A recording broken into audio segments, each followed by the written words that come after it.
few colleagues in the room. British Council colleagues, can you just wave and say welcome to our guest? Thank you. The thing with British Council is once you're a British Council staff, once you've been a British Council staff, you're always a British Council staff. So Tola, you're right in the right place by waving. And then we have a very special guest that wants his voice to be heard. Welcome. Thanks very much for coming. Today we're having this very important conversation, Executive Roundtable on Diversity.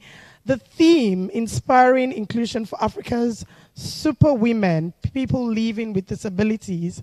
So even though the theme does have women in it, I'm very happy to see the men in the room.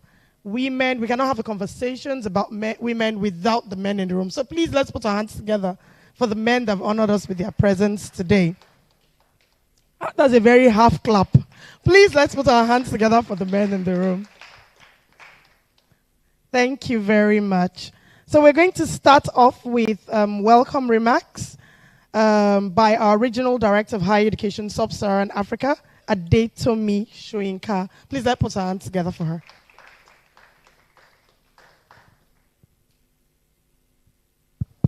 Thank you, Eddie. Good morning, everyone. And I would like to take this opportunity to welcome you to the British Council. As Eddie has said, my name is Adetomi Shoyinka. I'm the Regional Director for the British Council's Higher Education Programs, but I'm also privileged to be the Chair of the Advisory Board for When Women Win. So you're welcome here to this event. We're happy to be able to partner with When Women Win again this year. This is the second year running that we're hosting this event as part of our celebrations for International Women's Month, not Day, okay? So as we round out the month, what a befitting way for us to, close things down. The work that we do at the British Council, equality, diversity, and inclusion is central to it. So this conversation is really, really important to us. I won't take up too much of your time because I know that, you're here for a different purpose, not to hear me go on and on for the next couple of minutes. So I will say once again, welcome. I hope you take away, the best from this conversation. I hope you engage with us. Take the time after the discussions have happened to link with people, network, and we hope to be able to continue to support this area of work. We hope to be able to continue to network and engage with you going forward. Thank you very much. Okay, Tommy's partly signed the check to have this happen. So please, let's put our hands together. Thank you, Adetomi Shoyinka. Like Tommy mentioned, the British Council is not hosting this by itself. We are actually working with a very formidable partner, When Women Win. We did this last year, and we're doing this again this year. Hopefully, we are also looking at having some interventions within the year and not just wait for just the Women's Month, because this is an important conversation to have consistently through the year. So to welcome us again, this time from the perspective of When Women Win, I'm introducing the Executive Director, Motola Uyibanjo. Welcome, Motola. Thank you so much, Eddie. Good morning, ladies and gentlemen. Such a pleasure to welcome everyone here. Thank you so much for coming. Thank you so much for being in the room. It's great to see both new and old faces here. Thank you so much. Interestingly, my aunt, my mom's junior sister, she was speech impaired. And so she could make sounds, but she couldn't form words. And so for most of her life, she spent it, because it was, my daughter says, Mommy, what did you guys do in the olden days? So let me just say, in the olden days, when it was my mom's time, there weren't so many interventions and support for people living with different disabilities. So she spent most of her years in-house, basically surrounded by family, loved ones who loved her and cared for her. But she really couldn't extend beyond the home. And for me, when we started having this conversation about what topic should we go for this year, and we started to talk about inclusion for Africa's superwomen, I found it very powerful. Because I started to ask myself, what could have been the possibility of her life if she had more opportunities, like the ones we're going to be talking about today. So I'm really excited about the conversation. And When Women Win, we aim to elevate the voices of women. And I'm really thankful to the British Council for supporting us last year, this year. Yes, a round of applause. Thank you so much. And looking forward to the conversations, looking forward to learning from people who know better, and trusting that we'll be able to leave here with some really strong action points that we can take forward to make sure that the workplace is a better place for our superwomen. Thank you very much. Truly super women. We know that we know the challenges that come with being a woman in this climb. Challenges that come when you decide to take up a career. Extra challenges that come when you're a woman living with disability in a career. So because of all those different levels of limitations, this conversation is incredibly important. And to set us the tone of the conversation today, we're going to play a short video that we put together showcasing the super women we're talking about sharing their own lived experiences. Technical team, are we ready?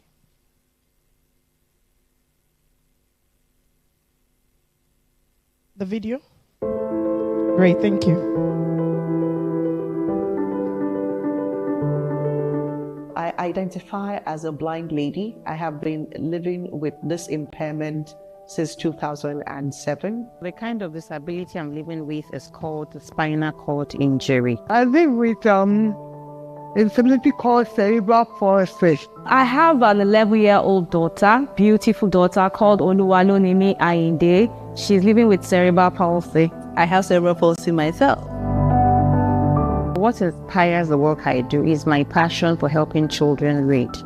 Irrespective of being a person with a disability, I didn't want that to stop me, because even before the disability, I was already a teacher. So I've been teaching for over 12 years on the wheelchair now.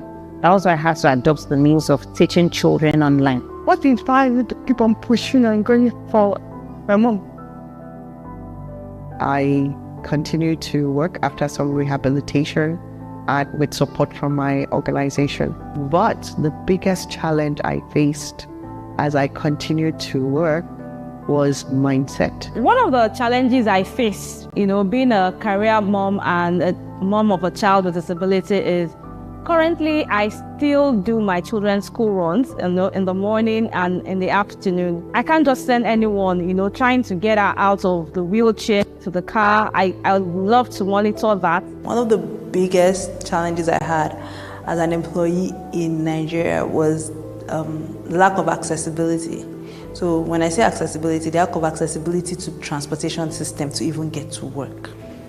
Nigerian public transport system is not designed for people with movement disability. We find it very difficult to be able to access lots of things in the workspace. I had to sometimes go back to the house to use the restroom and come back to school. It was not convenient. A lot of organizations recruit online these days. Can the average person with a disability access your recruitment portal, whatever it is? If I'm visually impaired, can my screen reader read it? And then their lack of belief in the fact that I can still bring value to the organization even though I now have an impairment. Of course, yes. My disability has affected my chances of getting a job in the past, because I went for an interview and the man that was interviewing me asked me if I could do the job.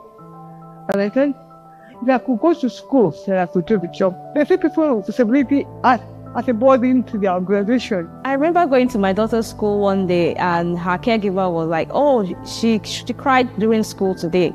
So I asked her, why did she cry? And she was like, she wanted to join the dance club. If she says she wants to join the dance club, then let her join the dance club. I mean, she doesn't have to do it like how other children are doing it. Or she can, you can push a wheelchair, she can throw her hands, she can kick her legs. That is inclusion. My mom would always say to me, you don't have anything else to sell but your brain.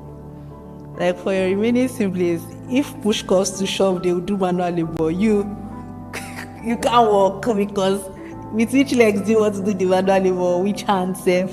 So the only thing you have going for you that you're going to sell is this brain that God has given you. So we had better invest in this brain so you have something to sell for your future. Organizations can help, persons with disabilities in several ways. Number one is as simple as having a ramp. By making sure the environment is conducive, there are friendly staff who understand what disability means. I'm going to a place where I need to use a switch, light switches. They are not accessible. I have to always call someone. Sometimes I don't want to call anyone. I want to do these things myself. So I believe all workplaces should, modify structures and make things accessible so that we can do them ourselves. It's not always we want people to assist us in doing these things. My advice to young women who, with one sort of impairment or the other, who is starting their career, is your talent is undeniable. You have a value that you are bringing to that organization that you aspire to work with. And dress very well, because how you dress is the way they approach you. Try to socialize. I see that a lot of people with disability find it difficult to socialize because they feel, I don't want anyone to see me. But then that's where depression sets in, okay? For the places that you like, that do not have inclusive statements in the way they announce opportunities in their organization, still apply. You might be the person that would make them start their inclusion journey.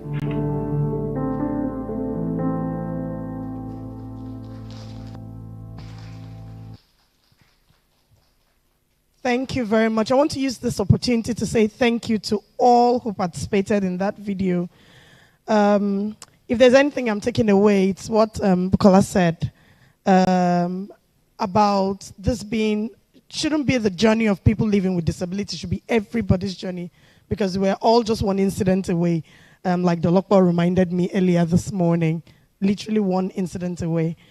To follow up with our program today, technical team, do we have Gabriel on the line? So while putting this program together, one of the things that we said was what data is available for women who are living with disabilities in the workplace. I decided to do a bit of research work led by my colleague Gabriel Akpabio, who is from our Global British Council Insights team. He's based off in Abuja, so he's supposed to be dialing in at this point. Is he able to? Is Kainde Adolo in the room? I haven't seen her this morning. Not yet. Okay, so I think we'll just move on while we wait for the technical team to get Gabriel on the line. Is available? Okay, great. Over to Gabriel Akpabio.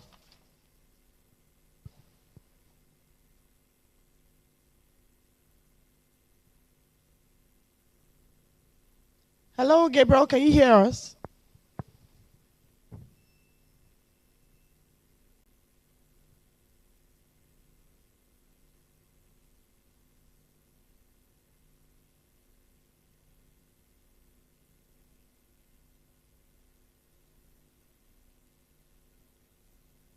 Hello? Great. Gabriel, we can hear you. Can you hear me? Yes, we can, but we are yet to see you. Okay. Fantastic. Actually, we can my see you camera now. Is on. You can hear me and you can see me. Okay, fantastic. Yes. I just want to check. Would you like me to start my presentation now or just to introduce? You can go ahead with the presentation. You are live, so the whole room is watching you now. Okay. All right, thank you very much. All right, let me start. Just give me a minute to start sharing my screen, please. Okay, cool. Thanks.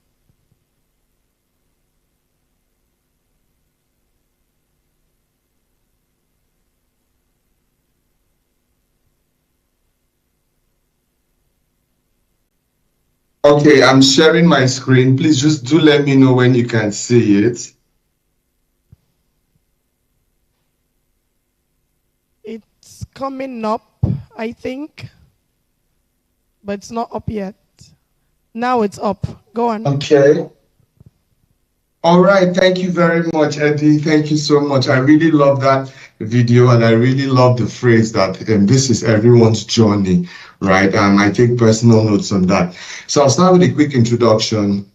My name is Gabriel Akpabio, and I am part of the People Inside team. And basically, our role is to help the organization, take better people decisions using data. So today I'm talking about a quick presentation on sex and disability in Sub-Saharan Africa. I know some people might say, why are you not using gender rather than sex? But with sex, we are referring to the biological characteristics of male and female. And again, as you will know, gender is more of a social construct. So we'll stick to sex for now. So this was done as a desk research, and basically we did a desk review of disability publications across Sub-Saharan Africa.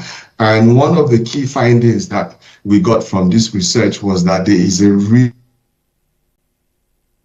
aggregated disability data across the continent. So this particular review just gives us a high-level summary and also recommends that we commission a more detailed research in future. So I'll just go quickly through the presentation to show you some of our key findings.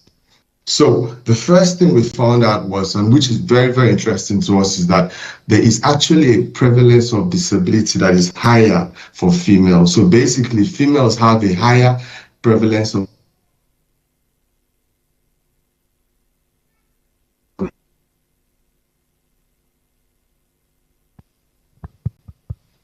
Hello, Gabriel. We've lost you.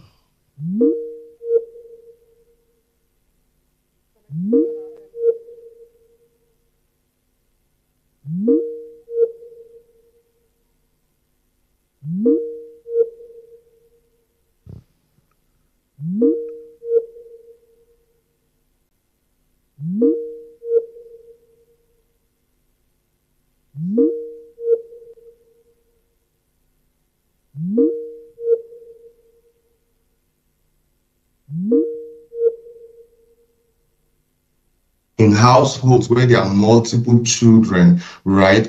Where there are multiple children of different genders, that household would tend to prioritize, Gabriel, can you hear us? Investing in. Can you hear me? Yes. Yes. So Gabriel, Can you hear me? Yeah, we lost connectivity for like 2 minutes.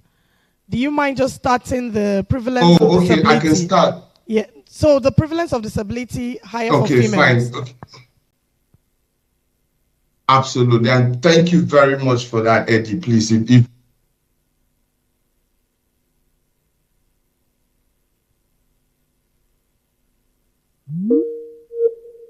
So I think the connectivity in Lagos office is bad.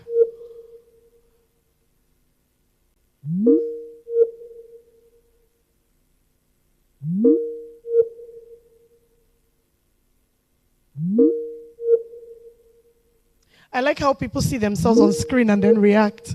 It's always very interesting.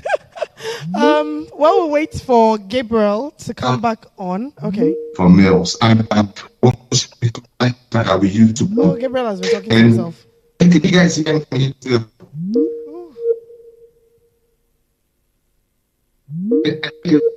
me? I'm just going to. Where's you can't hear me? Okay. People, can you hear me? The technical team.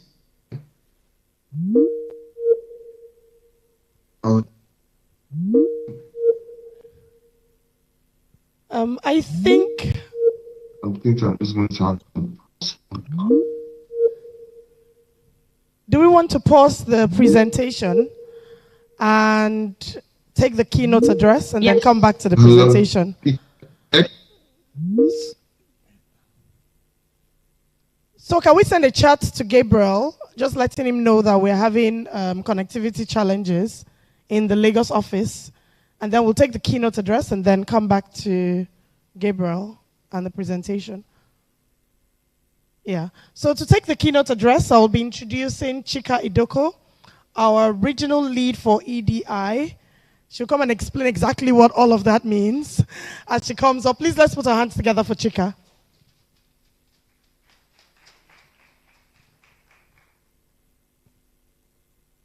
Good morning, everyone. My name is Chika Idoko. I'm the Regional Head of Equality, Diversity, and Inclusion for Sub-Saharan Africa. I'm based in Abuja, Nigeria. Thank you very much for being here with us in person and to come and be part of a really important conversation. It's a pleasure to be here with you today to discuss something crucial that touches the heart of workplace diversity. Not just the workplace, but the wider society as well. And we will be exploring the intersections of identities when we talk about gender and disability. It's said that disability is an open club. Stick around long enough and you'll be part of it. So when we talk about inclusion, it's not just because it's for a select few. It's for all of us. Think about it. You start as a baby, you grow through life, you get old, you need care, you need adjustments.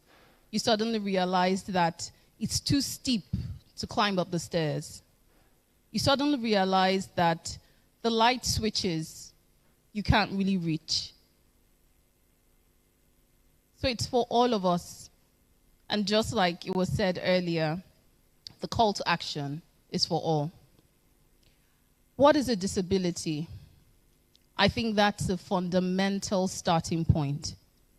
And using the UN's definition, long-term physical, mental, intellectual, or sensory impairment, which in interacting with various barriers may hinder the full and effective participation of individuals in the society on equal basis with others. So there's a comparison. What are those things that hinder the full and effective participation of individuals and persons with disabilities? At the British Council, we adopt the social model of disability, which acknowledges the disabling environment. So it's not the person who is disabled, but the environment disables the individual because we fail to be as inclusive as possible. So when you think about this particular event today, if someone has been unable to get into the building, it's not because of that impairment. The organization has not made the building accessible. So when we begin to shift the mindset, we begin to see opportunities, and those opportunities we need to seize. Women with disabilities face a double jeopardy of discrimination based on both gender and disability. This particular intersectionality magnifies the barriers they encounter in accessing education, employment, healthcare, and their fundamental rights. And when you look at the workplace, according to the International Labour Organization, the employment rate for people with disabilities in Africa is only at about 1.1%, with women comprising disproportionately higher percentage of the unemployed, thus underscoring the emphasis on the workplace. Because I know that within organizations, there are certain shifts that can be made that can make a difference to the lives of individuals and persons with disability at large. Why does the British Council focus on disability inclusion? It's part of our strategic objectives. So it's aligned to our identity as a cultural relations organization. We have 6 equality areas of focus. Disability and gender are included. However, we take an intersectional approach to understand how the identities overlap. Because as an individual, standing before you today, what do I look like? A woman. But I'm a woman with caring responsibilities. Do you know if I have a disability? You can't say thank you, because there are hidden disabilities as well. But that's an area that is less spoken about, but we have to be aware of. As I stand here before you, I have caring responsibilities, and within that, elderly parents, young children, I have my religious beliefs. So there are different layers to it. It's multifactorial, and we hope that the start of this conversation allows us to pause, reflect, and think about actions that can be taken. We will be hearing from our distinguished guests, different individuals who have chosen to spend today with us. And on behalf of the British Council, we're immensely grateful. But I don't want us all to just listen, but it's listen with the intent to act. Because even as individuals, we can do something. Think about language. And I'd like to throw a question here. Do we have disabled toilets or accessible toilets? Anyone who's brave enough to respond. Accessible toilets. Now, sometimes the language stops us from even trying because we fear, we are afraid to get it wrong. But I say, please don't let that fear stop you from trying. Because the more we are able to push those boundaries, then we make the world more inclusive for all of us. So it's the accessible toilet because it's been designed to be more accessible, but it's not a disabled toilet because you put a label on it. So these barriers, these are things that are free. You can just say, okay, today, when I leave this place, I'm going to learn a bit more about language around disability inclusion. That's something. That's a start. And I want to just round up by saying, being truly committed to inclusion, any part of it, is not cost neutral. It's not. There is a cost involved, and we must be willing to make that investment. Personally, as organizations, and as a society. I hope that you don't just listen to the conversations as we start the roundtable, but you truly reflect on what can I do? What can I do for a better future for not just myself, my children, my parents, and everybody? Thank you very much. Thank you very much, Chika. Please let's put our hands together again for Chika. Thank you, Chika. As Chika was reflecting on her caring responsibilities, I was just remembering my uncle. He's currently in his 70s. He built a house about 20 years ago, and he had this flight of stairs all over the place. And suddenly in his 70s, he's saying, why on earth did I put so many stairs in this house? It's driving me nuts now. And to be honest, a part of the house he's actually had to remodel because now he's realized that those stairs are no longer as fancy. He can't get up and quickly down the stairs. But then it's also a reflection of how over time, like Chika said, we will all get there. So why don't we do something now that's impactful, not just for us, but also our children and even our aged parents as we grow older as well. So I think that's a very good thing to reflect on, the fact that Tommy, when did you start wearing glasses? Because we will all get there. It's just being conscious and being deliberate and consistent about that plan to make sure we're as inclusive as possible. That determination, I think, is what makes the costs bearable. Thank you very much, Chika. Thank you very much for a lovely keynote. Oh, please, let's put our hands together again for Chika. Thank you. Okay, I need to check with the technical team. Is our connectivity better? Can we try Gabriel again? I hope he's on standby still.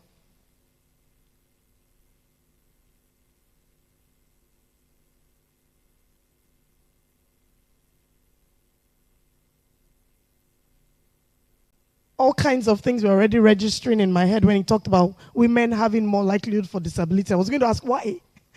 How? What's happening? You know, really curious to see what the rest of the data says. Yeah. Gabriel, are you still there? Thank you. Eddie, yes, I'm here, Eddie. Can you hear me? Yes, we can. Thank you for your patience. The connectivity in the Lagos office is a bit interesting, for lack of a better word. Can you hear us?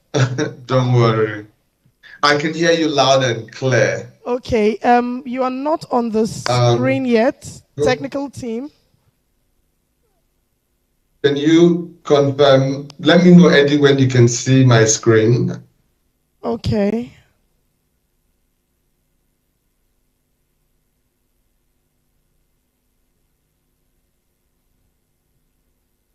Okay. Eddie, but can you hear me in between? Yes, we can hear you. We're just waiting for the technical team to project your presentation, I think. Okay. Yeah. Okay. That's fine. Fantastic. You're up now, Gabriel. I mean, okay, thank you very much, Eddie. Thank you. And Chika, that was a fantastic keynote speech, as always. So I'll get straight into it. Eddie, you were saying it was quite interesting to you to note that prevalence of disability is higher for females. So what I'll do is I'll just talk about some of the postulations our research findings showed. So one of the things you notice is that this the prevalence of disability being higher for female is consistent. I mean, if you look at the countries that we looked at in Sub-Saharan Africa, you can see that it's consistently, the rate of disabilities is higher for females than it is for males, consistently. So some of the postulations include that, you know, when you look at households that have, you know, multiple children of both genders, and perhaps also households that have limited financial resources, you will notice that there's a tendency that they will choose to invest in the earning potentials of the male child. And that that the ripple effect of that might be that the needs of the girl child is left unattended, and over time that might compound to some sort of impairment on their part. There's also the postulation around maternal health, so basically pregnancy and childbearing. So there's the idea that, you know, due to, especially in developing countries, due to things like travel and geographical restrictions, as well as costs and inability for, you know, nursing mothers to access proper health care, that in return could lead to some sort of disabilities that are maternal health related. There's also another postulation around something called IPV, and IPV stands for intimate partner violence. So where one partner, most times the male partner, tends to have controlling behavior, and that might lead to domestic disputes, and in some cases physical tussles that, you know, could lead to injuries and disabilities. And also the research also says that there's evidence that women with disabilities are at a higher risk of being victims of intimate partner violence. So this is something that, I mean, if we're to commission further research, we would like to see, you know, we would like to get more data around, but research suggests that women with disabilities are at a higher risk of being victims of intimate partner violence. Then there's also an interesting postulation around self-reporting. So if you look at the data, most of what we get here is self-reported. So there's this postulation that, you know, that when you look at self-reporting, that women are more likely to reveal that they have a disability than men. So again, it's research, and it's something that we also like to get to the meat of the matter by commissioning further research if that moves on. So this is one of the key things we noted, that it's higher for females. And what we also did was we looked at British Council internally. So we looked at the whole of Sub-Saharan Africa And in Sub-Saharan Africa, we operate in about 21 countries, divided into 3 clusters: West Africa, South Africa, and East Africa. And when we looked at these 3 clusters and we compared the disability rates for females versus male, it also came out true that females have a higher disability rate than male. So if you look at the West Africa cluster, which comprises of Senegal, Sierra Leone, Ghana, Nigeria, Cameroon, females within the female population, they had a 3% disability representation. And for the males, there was 0%. When we looked at South Africa, Zimbabwe, Zambia, and some other countries, including South Africa, we found out that the female population, within the female population, they had 2% of them had a disability and none was recorded for males. And then when we looked at East Africa, it was the reverse, where there was no representation of women with disabilities, but we had a 1.1% representation for males. And that 1.1% is actually coming from one country, which is Rwanda. And I think we have an idea as to why that would be the case. So again, when you compare it, female, the rate of disability is higher for females than males. And I also had a colleague sort of do a quick check globally, and she reported back that even when you compare across other regions like Europe, South Asia, East Asia, that it does seem that female disability rate is higher than it is for males. So that came out strongly from our research. The second thing that also came out was that rural dwellers are more likely to be disabled. So if you compare people that are rural dwellers to urban dwellers, and we compare this across a number of countries, consistently, with the exception of South Africa, but consistently, people that are rural dwellers were more likely to be disabled than men. And again, one of the things that the research is suggesting here is that the issue of proximity or access to healthcare might be an issue. So rural dwellers tend to live farther away from healthcare centers that can offer quality healthcare than it is for urban dwellers. So there's something around a geographical restriction, cost restrictions, and also just being able to access qualitative care that will make rural dwellers have a higher chance of being disabled than urban dwellers. So I think that is also something interesting to reflect on during your roundtable, in terms of maybe this might guide your approach to thinking around ways we can be more inclusive when we are program planning and all of that. Another thing that also came out from the research was that males with disabilities tend to have a higher representation in the workforce than females. And I also just at this point note that generally the employment rate of people with disabilities are below that of the overall population. So if you look at a country like Zambia, or let's say South Africa, the employment rate for persons living with disabilities is 12%, while the employment rate of the general population is 45%. So generally, people with disabilities tend to have a lower employment or labor force participation rate than the general population. And even with that, there's this added layer that then says that males with disabilities tend to have higher representation in the workforce than females. So when we looked at some research that was commissioned by the World Bank, they basically had 2 categories. They looked at low-income countries and high-income countries. And for both low-income countries and high-income countries, because they did this research across, I think, 7.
Connectivity again.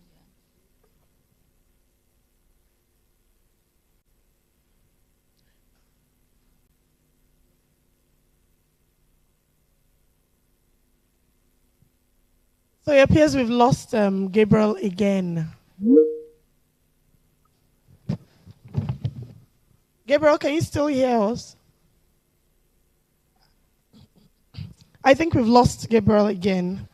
Gosh, just when the presentation was getting more interesting. Network. Gabriel, can you hear us? Are you back on? Yes, I can hear you. Can you guys hear me? Yes, we can. Go on. Oh, all right, let me just quickly start wrapping. Okay, thank you very much. Apologies, everyone.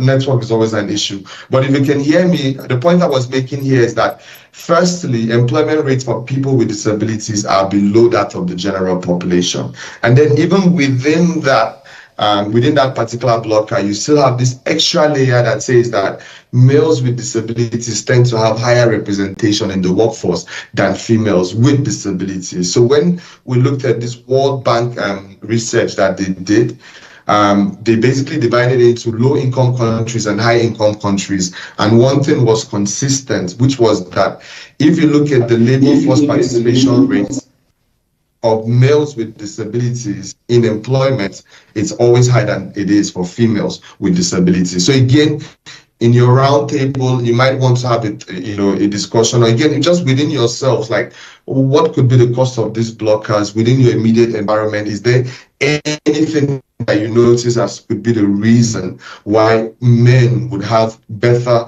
employment chances? That is, men with disabilities will have better employment chances than women. And again, all of this is something that the data shows.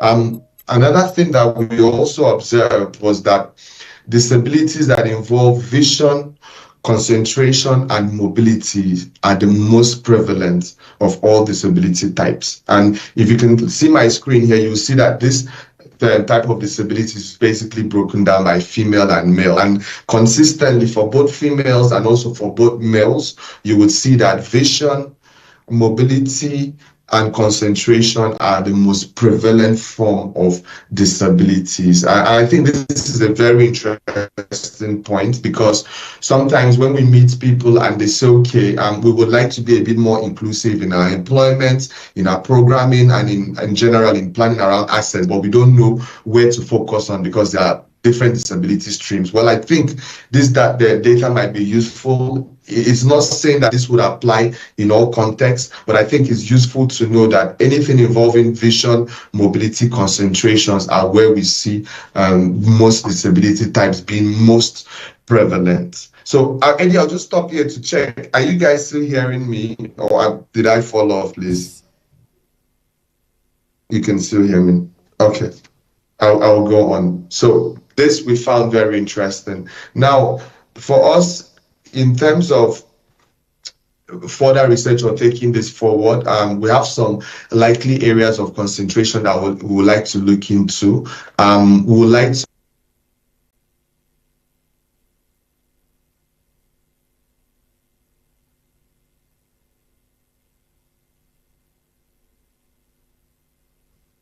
Gabriel, I think you're muted. Look, Gabriel, can you unmute? You're muted, yeah. I was on, someone muted me. Can you guys hear me? Can you hear me? Yes, we can. Okay, sorry, Eddie, did you guys get the part about the disability forms that were most prevalent? Yes, so we stopped at likely areas of concentration. Or consideration. Thank you. Thank you very much, Eddie. So in terms of taking this further, right, we would like to look at the possibility of commissioning further research on disaggregated data, whether it's disaggregated by sex, by age, or by socioeconomic background. We'd like to look at that. And that's because when you look at disability data, one of the things that comes out is that people that are from a lower educational background, the prevalence rate is higher for them. People that are from lower socioeconomic backgrounds, prevalence rate is higher. And we also, the research also supports that, as you know, as you go upwards in age, there's a higher likelihood of you being disabled. And it goes back to the points you made earlier, Eddie, around, I think, was that your uncle that built that house that had lots of stairs? And then as he aged, they realized that, okay, I had too many stairs here. But, these are factors that do impact on if a person has a disability or not. So we'd like to sort of commission more research, disaggregated data, by the way, to see how does this do we notice similarities? Are there huge gaps when you look at it by sex or by age? So we'd like to know more about that. We would also like to look at things like percentage representation of females with disabilities in both formal and informal work, and also maybe to look at if there's any pay gap disparities between persons that are living with disabilities and the general population. There's another point we also like to focus on, and again, these are all likely areas of consideration, is what percentage of women with disabilities are in political or leadership positions. And when I was having a conversation with a colleague, they pointed out the fact that if you look at the previous administration and this administration, you would hardly see any political appointment that is of a female with disability. Rather, you would mostly see political appointments that are males with disabilities, which goes back to one of the earlier points that I mentioned. So again, we'd like to get into this a bit more, understand what are the drivers, are there any factors, and also to look at things like general labor force participation rates disaggregated by sex. What are the drivers? Is there prevalences that we should be aware of? And also, finally, just to say that in your deliberations, in that roundtable discussion, you can also think of, are there other areas based on your experience that you would like us to narrow down, you would like us to focus on? Are there any areas, data points of interest that you think would be useful in us, understanding a bit more around disability inclusions and how we can, mainstream it further? But I'll just stop here. And just to say that these were the major points that we found out, and that we hope you found this points interesting and that it will be useful for your discussions. Thank you very much. Very much, Gabriel. With all the technical challenges, we still went through the presentation. So thank you for your resilience and tenacity that we all need to operate in this environment. Thank you very much, Gabriel. But I think it sets a very interesting foundation to the conversations that we'll be having here today. Before we go into the key conversations, I'll invite in Kehinde Adolo. Oh, Kehinde, you're in the room. Great. Please let's put our hands together for Kehinde. She's going to give us a spoken word piece based on the theme of the session today.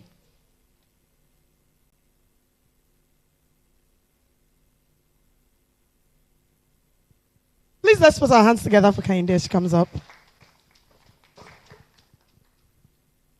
Good morning or good afternoon, wherever our viewers may be watching around the world. Thank you so much for the invitation to the British Council and When Women Win. It's always a pleasure to be here. And every International Women's Day, I always have a theme for the women. And this year's theme is tagged the spotlight. And it's so interesting to know that women, have been on the spotlight lately for very positive and inspiring things. So I'm happy to be here, and to all the superwomen, this is for you. And it goes like this. We champion inclusion. We're designed for connection, multiplication, participation, and not division. We champion inclusion. We're beyond mere beauty. We embody value. We're designed for inclusion because we're balancing multiple roles in the family, in the home, as wives. We balance and we also champion inclusion because we're seeds for the future. We plant for procreation and germination. So inclusion is our gift because we add value. We're a breath of fresh air. I know that women are. We support and we're passionate about enriching lives. Inclusion is our commitment, is our right, is our moment for change. So women, no more begging, no more yearning, no more pleading, no more barely thriving or surviving. You are the light. You don't need permission to shine. So don't hide it. So I'll tell you this. Let your brilliance shine unabashedly. Let your talent speak unashamedly.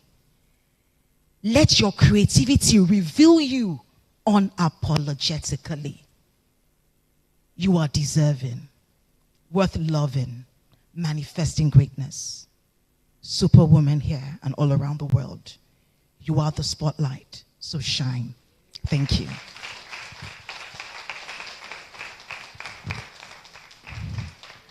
Thank you, Kehinde. Thank you so much for that. For a moment, I actually believed I could physically fly. Thank you. That's the power of words. Thank you very much, Kehinde. I think that's really powerful, just reminding us of who we are inherently as people and women in this space. Because we have a little bit more time, while we wait for the regional director to join us, I don't know if he's online yet. 12, okay. So while we wait, do we go ahead with the panel? Any reflections on Gabriel's presentation? I think that would be a good. Any reflections on Gabriel's presentation? Any initial thoughts? Okay. Someone is already doing it. Yes, please. Just introduce yourself. Tell us. Yeah. Sorry, something I forgot to mention. We are joined by people from around the world. I've gotten a few messages. I'm actually watching you on live stream. So please introduce yourself, build some context. Thank you. Good morning. Good morning. My name is Zola Dulupo. I'm from Boom Radio NG. So I won't call it a question, but I wanted to ask why during his presentation it was going on about, and obviously he had data to back it up, why more women were disabled than men. And I would like to ask if there's like a scientific thing to it. Does it have to do with our chromosomes as women? Does it have to do with what specifically brings that? And I think it's a conversation that needs to happen. If it is something that probably can be checked, even if it's from pregnancy or maybe as small girls, things that maybe can be done so that to reduce this thing, because obviously it is a thing. Thank you.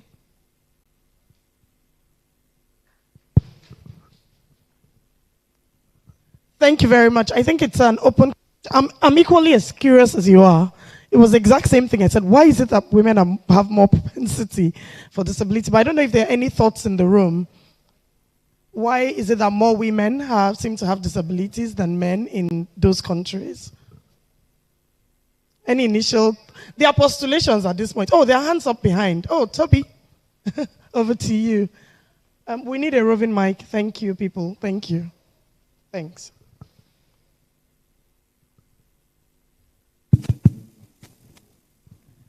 Okay, I just wanted to point out that in his presentation, Gabriel did speak to the reasons, and I will just reiterate some of the things that he did say. First of all, some of the things that increase, the incidence of disability for women is that whether we like it or not, women bear the bigger burden of care in households. So when you start from caring for babies and young children, and then when family members are, say there's an ill family member, 80% of the time, who is going to do the caring? That's the woman. And then women they also have the burden of care for elderly family members as well. So over time, that continued burden actually leads to prevalence for disability. And of course, on pregnancy and childbirth, there's a running joke that says there's a reason that Yorubas would greet you when you have a child. Like, it's literally like you literally just went through the valley of the shadow of death. And so when you come out on the other side, they greet you specially.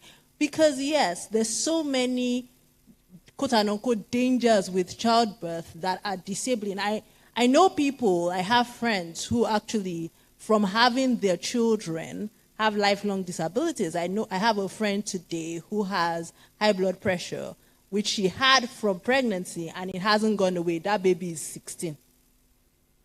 I have another friend who had diabetes in pregnancy. It hasn't gone away. She's managing that. She's probably going to manage it for the rest of her life.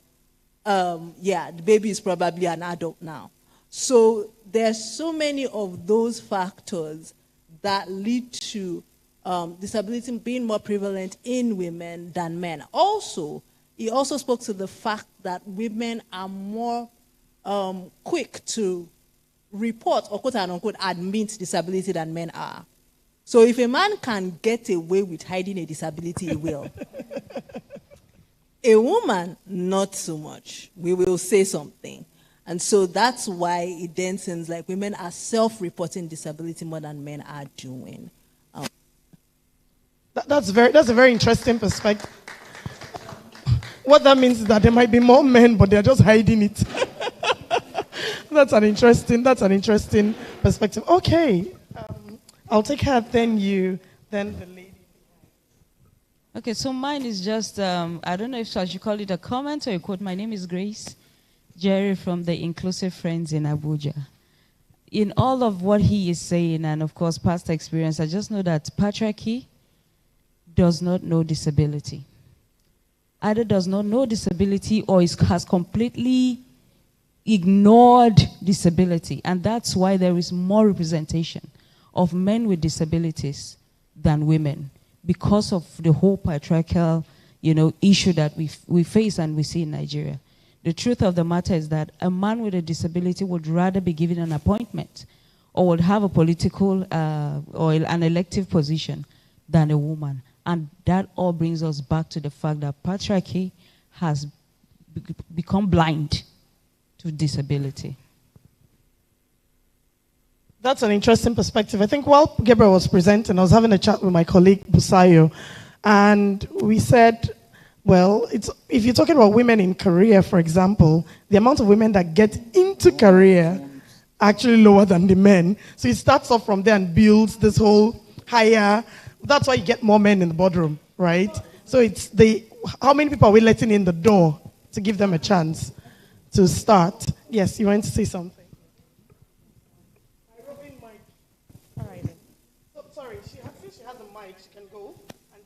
Yeah, good morning, everyone. I'm Sanusi Fauza Tolubukola, and from the discussion, I just want to add to what she said, that why is it that women are more inclusive? Personally, my own disability is invisible, and it is lupus. So it's actually triggered by my hormonal system when I started my childbirth. And so there are some disability that will come just naturally. And the world don't know about some of these things. Lupus, I have a community of lupus warriors now from childhood. So there are questions like, how can we test for this at early stage? A lupus warrior cannot do a lot of things. I want to walk, but I'm induced by stress. So somebody that has lupus that don't even know, we have triggers, and we keep being wrongly diagnosed. I had 10 years of wrong diagnosis. So you can imagine what people are going through. So I think we should look at some diseases that are not sane. There are I can't stand for long, I can't sit for long, I can't do anything for long. So it's an invisible disability that people don't even know about. So we need researches into things that happens to women at birth. It's a reproductive disease. And then men too do have it now too. And it is worst in men. It is the ratio 9:1. So I think, 9 women, out of every 10 people, we have 9 women and 1 man, but it is worst in men. So thank you.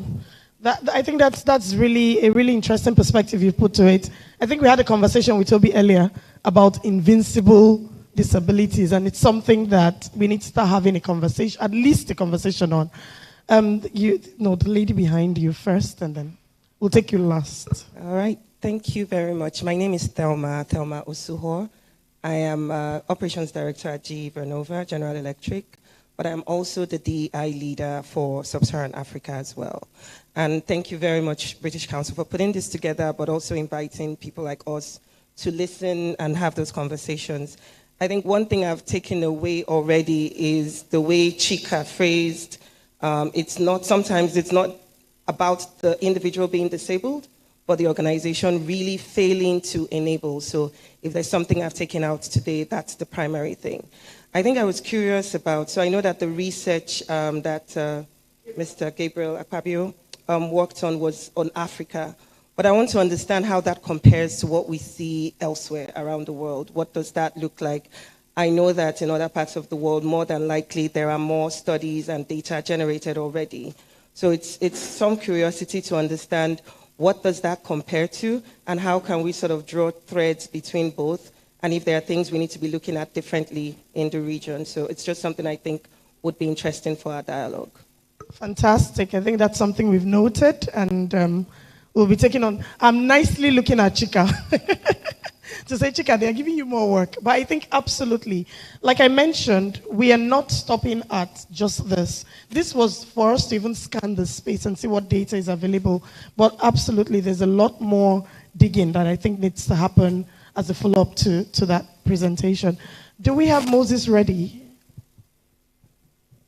The regional director. Okay, so while we wait to get confirmation from technical team, please. The mic, roving mic. Oh, he's not yet there, okay.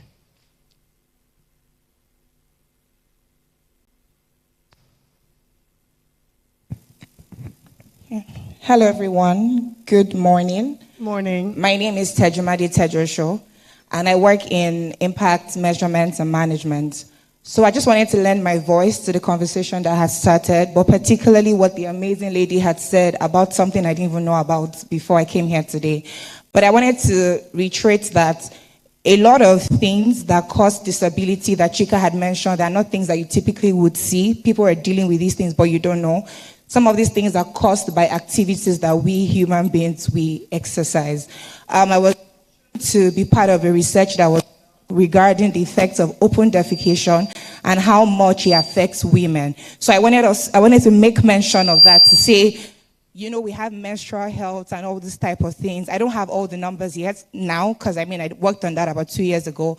But just to state that when we do not provide accessible toilets for women, you know, the dangers, it affects women more. When women are in environments that where open defecation is more practiced, these things cause diseases in them, especially for younger women who, you know, get into marriage at a very early age and all of these things. So this is one thing that we can take out of here today to determine and agree within ourselves not to practice open defecation, because it causes things that have ripple effects in the dangerous aspect for women. And these are the things that can increase the statistics about disabilities and the other things that we're speaking on. Thank you very much. That's a very interesting dimension. I guess that's one of the reasons why we are hosting this, to hear the diverse perspectives and also encourage our own learning. I'm personally taking away from this session going to dig more about lupus and how it affects women through production, because it's complete news to me. I don't know if Moses is online now. So we're waiting on our regional director, Sub-Saharan Africa. Okay. Sorry, what's playing back? Okay. Okay. So while we wait for our regional director, Sub-Saharan Africa, Moses Anibaba, I'm going to start off the panel conversation. I won't be hosting, with introducing our moderator, Fabia Ogumeko. Please come up, Fabia. She's the Executive Director for Women in Successful Careers. Please come up, come up, come up.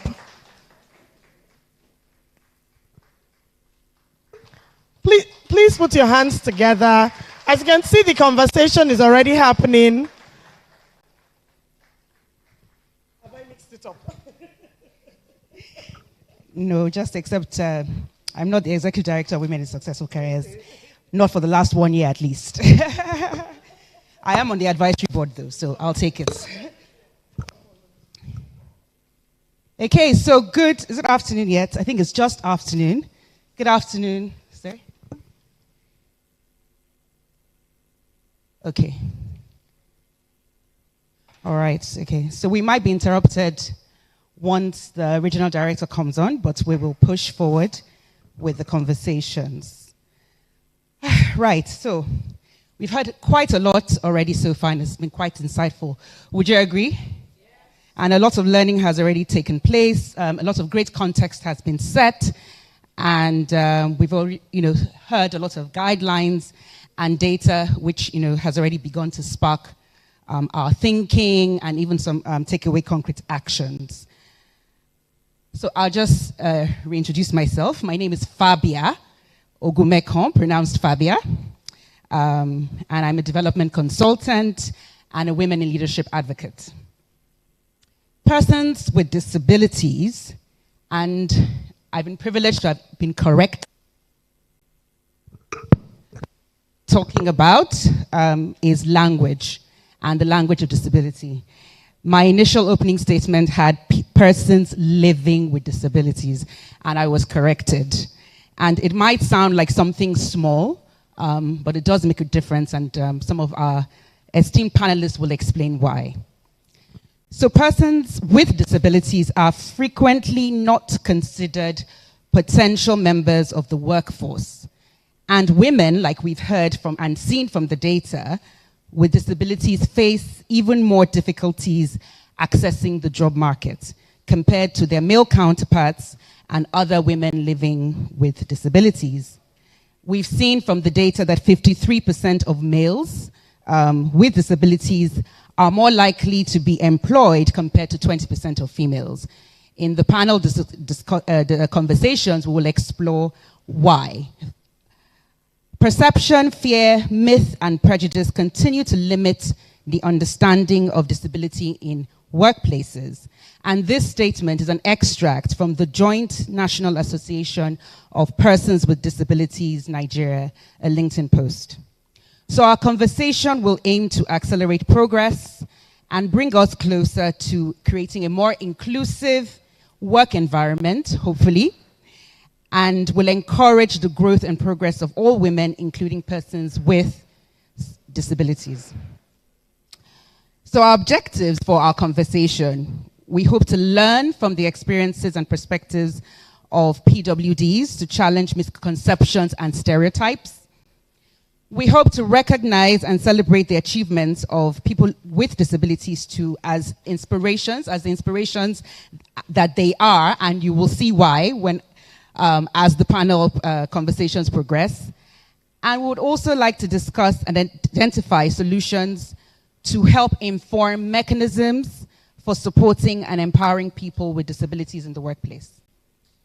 So without further ado, I'd like to introduce our panelists and invite them to please come up on stage. Mr. Kola Olubodi. Is he here? Okay. Can I just introduce him? Okay. So Kola is an adversity quotient expert. He's an author, a public speaker, coach, and counselor. He is widely acclaimed as Africa's leading background check expert and the pioneer of the background check industry in Nigeria. I think that deserves a round of applause. He also serves as the inaugural chairman for the Society of Professional Background Screeners in Nigeria and authored the impactful book Through It All, memoir of many trials and triumphs chronicling his life challenges. You're welcome, sir. And I think we will pause to hear from the regional director.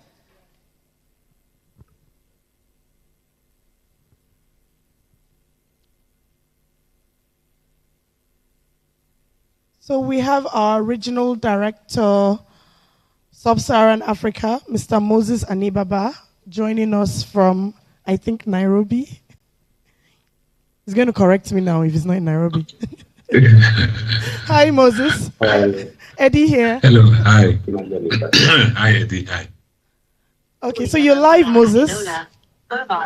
Okay. Well, yeah. Good morning to you all, and greetings from Nairobi, a great city. And my name is Moses Zanibaba. I'm the regional director for British Council across Africa.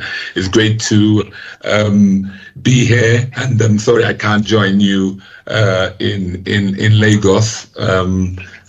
But that's how it is. But I just wanted to say a few words. I know our moderator already started introducing the panelists. Just to say thank you for joining us. We really appreciate it. You know, we're here to mark the International Women's Day with a focus on investing women, accelerate progress as well. And I just wanted to just raise one or two things that, you know, people with disability continue to be underrepresented in society. We see it across all nations, and I have the opportunity of really traveling across Africa, despite legislation and the framework. And the British Council Equality and Diversity and Inclusion is an important part of our remit as a cultural relations organization. We take it and we have a particular focus as well on disability, race, ethnicity, and socioeconomic background, which is a cross-cutting theme as well. And as an organization and as a region, this is something that we pay particular attention to as well, on women empowerment, the elimination of discrimination as well, and that achievement of equality between women and men. And, you know, I know today is really about the discussion and actions that we're going to be taking. And we've chosen at the British Council as one of our initiatives to actually do this and a focus on women with disability, but from particular marginalized groups as well. So with a focus on marginalized groups as well. And that's something that we've taken seriously across the region. And maybe I'll stop sort of reading from my notes that I put down here, but just to give some examples that really weighed on me. About three years ago now, going on 4 years ago, I was in Sudan, and we had a colleague there who we had brought in on an internship program for 3 months, was blind, completely blind from childhood, and she initially worked in our customer service. We were wondering how would this work, you know, and you know, there were lots of things that, you know, we felt were barriers, but, you know, actually were not barriers to her as well. And so we were able to adjust, you know, our way of working, and really to actually see the real potential of this our colleague. She then went on to get a foot at the British Council, did exceptionally well. I even remember meeting the Minister of Education with her, and, you know, she was absolutely phenomenal. As it happens to be, she went on to get a scholarship and go to LSE, London School of Economics in the UK. She came out first class, the best project on social enterprise, which she developed as well. And, you know, for me, that along, and the other day I was even just listening to watching Dragon's Den, and there was this lady entrepreneur on who was autistic, and, you know, and she was putting together her presentation, and it was fantastic as well. She got funding as well. But, you know, for me, I mean, imagine, you know, if our prejudices, our own assessment, our lack of knowledge, our predispositions, you know, how that really could have thought and curtailed that potential that is out there as well. And, you know, I believe that, you know, we all have some form of disability. I mean, you look, I mean, you know, lots of it is all hidden as well. And, you know, we would be not only hurt, but we would not achieve our full potential if people viewed it as a barrier to us achieving as well. So, you know, just the thought of being able to the sort of short-circuiting somebody's future and better future because of the way we see things, for me, weighs on very heavily as well. And I have sons, they have all different, strengths and whatever as well. And I wouldn't want anybody to actually, because of something that they probably don't fully understand, actually, kind of cut their potential as well. So I really believe that we have a responsibility as leaders, individually and collectively, to really open our eyes and support the actions that we need to take as well to this. And I know that there's so much joy and satisfaction when you actually kind of see this as well. And secondly, that we really have we're in a privileged positions to not only take but to lead action. And I know it's a journey, it starts, but I think if we even just start with the smaller things, and we started with small things in our offices and with our focus on that marginalized group and women in particular, and again it's growing as well. So on that point, I don't want to speak for too long, just to say, look, thank you very much indeed, for attending and for your commitment to this. And I believe that we can continue to make strides in this journey and really affect the lives of people that some of them may not thank you for it, some will do, and I can tell you that there's no greater achievement than to actually kind of see the potential of women with disability being really fulfilled and to really open our eyes. So thank you very much, and I hand back to Eddie and the moderator. Thank you. Thank you very much, Moses. Thank you. It's been a crazy day for Moses, so squeezing in that time and just showing up for us, we are really, really super grateful. Thank you, Moses. I'll now hand over to Fabia. I promise I won't make the mistake. I think we're both from the South, so, it shouldn't be hard for you, Eddie. Thank you. And I hope you haven't been feeling lonely up there, Mr. Kola. We're coming to join you. We're coming. Okay. So I'm going to ask Dolapo Agbede to please come to the stage. Dolapo Agbede is a DEI expert. She's a transitions coach and a tech and neuroscience enthusiast. Thank you. With over 19 years of work experience in key sectors in the economy, including ICT, payment solutions, telecommunications, talent management, and sustainable business administration.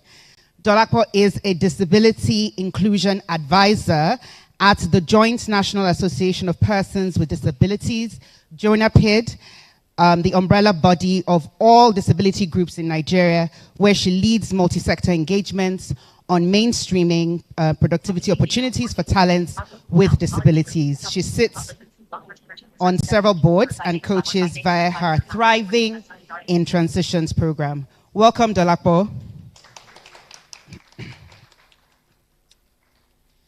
I'll invite Toby Loba Ajayi next. Toby has over 14 years of experience working with various organizations in the disability management sector in different countries. She holds a degree in law and was called to the Nigerian bar in 2008. She holds a master's degree in international law. She started by working on disability policy as a member of the Nigerian Vision 2020 policy drafting team and went on to work with various NGOs in a quest to improve the lives of persons with disabilities. In March 2017, she launched the Let's Get Cerebral Palsy Kids Learn Foundation to promote inclusive mainstream education for children with cerebral palsy in Nigeria. And this was born out of a realization that children with cerebral palsy were being excluded from mainstream education in the school systems in Nigeria. Welcome, Toby.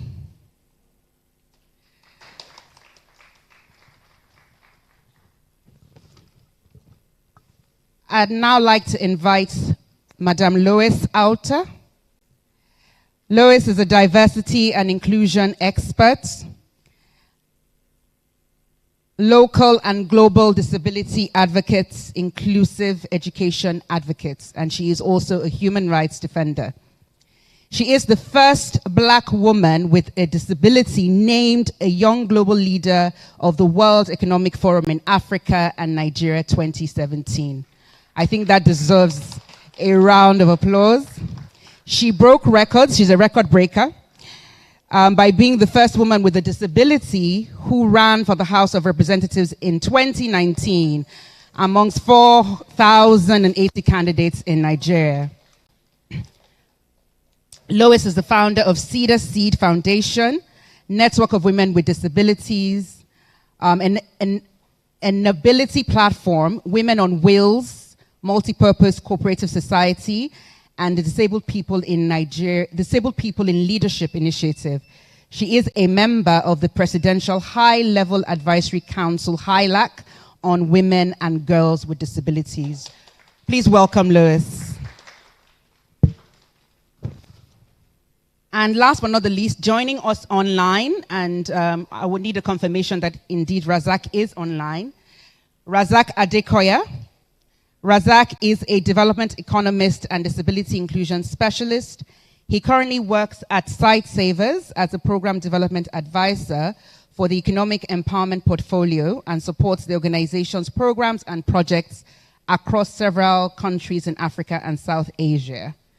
He has consulted widely for a lot of international organizations, including Ford Foundation, International Organizations for Migration, and of course, Save the Children. Among others, he's also an author of 4 books, a One Young World Ambassador, and co-founded the African Volunteering Week. Welcome, Razak. Is he online? Can you hear me?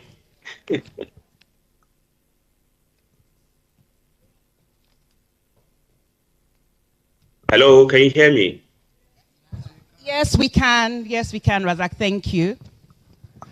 So welcome, distinguished panelists. And I mean, I feel like I'm already so inspired. And as you can see, even just from reading the profiles, and I think that that was quite important, our panelists, like many people with disabilities, are amazing and doing amazing things and haven't actually let their challenges hold them back. And so we'll be kicking right into the conversation.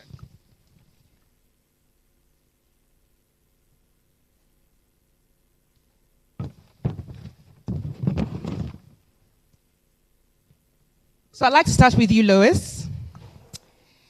Thank you for being here. And thank you for your commitment to the cause of women's rights and the rights of women living with disability. Women with disability. Women with disability.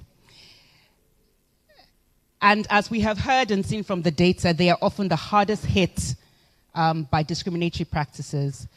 So I'd like you to share with us, from your extensive experience on the field, what you, in your opinion, are some of the unique barriers and obstacles that people, with disabilities, particularly women, encounter when trying to enter the workforce, seeking employment opportunities, and then obviously just trying to advance their careers in the workforce. And I'll give you 3 minutes. Thank you. Thank you very much, Fabia. My name is Lois Auta, and I'm speaking on behalf of women and girls with disabilities. As we all seen in the research presented by Gabriel, and even the environment that we live in on a daily basis, women and girls with disabilities have a lot of peculiarities. The needs and the challenges, the barriers are different from the male counterparts. Being a woman with disability, and lastly, the barriers. And these barriers could be infrastructural, it could be institutional, and attitudinal. The perception from the public seeing women with disabilities and they treat them as third-class citizens. For me, as I always say, women and girls with disabilities are at a 0% level of participation in everything: employment, education, health, and other economic opportunities. Women and girls with disabilities have been sidelined, excluded, and underrepresented in many perspectives. In Nigeria, it is sad that we are still operating on the charity level of human rights. We need to move from charity level to the social inclusion model. And the social model has 4 perspectives: exclusion, segregation, integration, and inclusion. These are the social inclusion models that we have. And as it is, Nigeria is still operating on the integration level of inclusion activities. And moving from social inclusion model to the human right model, what are we doing to ensure this set of people, women and girls with disabilities, are captured, incorporated, and included in all the activities, agenda, policies, and the projects, initiatives, activities, and ideas that we're doing?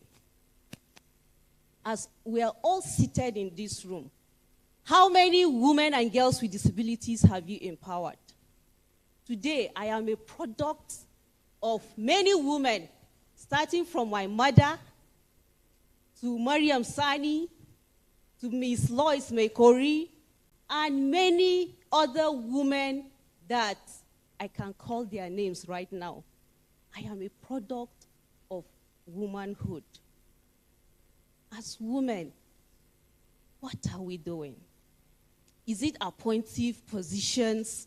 Is it elective positions? According to Section 29 of the Nigerian Disability Act, it is the right of everyone to be treated equally when it comes to employment and training opportunities. Section 30 of the same legal framework also gives women and girls with disabilities to participate actively in the political sphere. Article 27 of the United Nations Convention on the Right of Persons with Disabilities also states that persons with disabilities should be treated equally when it comes to work and employment. We need to have a rethink on how everyone, I repeat, everyone, not minding your disability, your status, and whatever it is, to be carried along and be included in everything. Thank you. Thank you very much, Lois. Please, can we give her a round of applause? Thank you so much.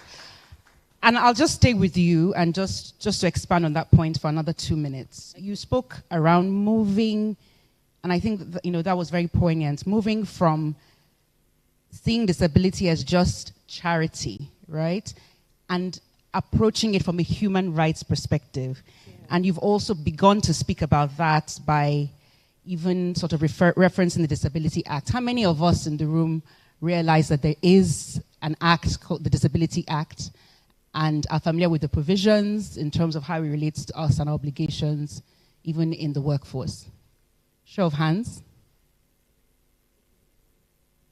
So definitely this conversation is needed, and I think there's already action points. So Lois, you speak around human, how in practice can the Disability Act, for example, be mainstreamed into organizations? What are some of those provisions that behove on employers, for example, relating to when it comes to, employing people with disabilities? and perhaps some of those considerations that they should take into account. Can you share some of that? Yes. It is time that we move from exclusion to inclusion, from inclusion to participation, and from participation to representation. And that's when disability comes in, disability policy comes in your organization. I heard General Electric, they are here in the room.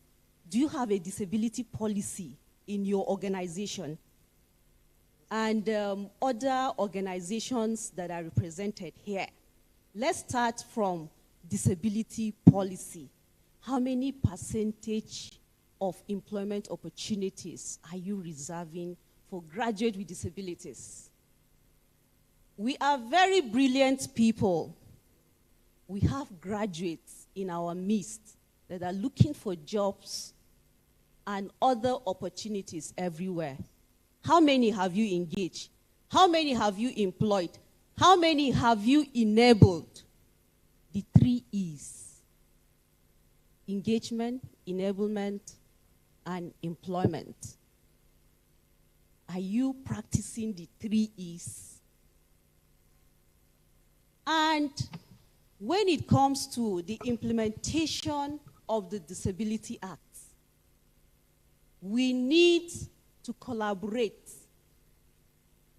SDG Goal 17 talks about partnerships. And I'm proud of what British Council are doing. We need to collaborate with all the duty bearers. National Assembly should set up a committee to follow up on the implementation strategies for the Act. National Commission for Persons with Disabilities also needs to come up with a strategy plan on how this Act will be implemented. I'm proud from the entrance to this place, I was not assisted. I came in independently. Yes, this is what we want to see when it comes to Article 9 of the United Nations Convention on the Rights of Persons with Disabilities on accessibility. We need access to infrastructures, to information, communications, and technology. And that was why when she asked me the second question, I started by saying we need to move from inclusion to participation and from participation to representation. We need those percentage to reflect in the work we do on our day-to-day lives of living. So before I drop this mic, I want to ask a question for all of us. Are you a thinker? Are you an implementer? Or are you a founder? British Council is a founder. Grace Jerry and others are implementers. How many organizations like British Council are funding Inclusive Friends Organization, Association, Network of Women with Disabilities? My friend Toby Loba's organization, Let's Cerebral, and our member of the Board of Trustees. I cannot call names. How many are you funding? And who are the thinkers? Who are the implementers? Thank you. Leave you with these 3 words. Thank you. Thank you, Lois. Thank you very much. Powerful. So, Dolapo, I'm coming to you, and it's always a pleasure to hear you speak.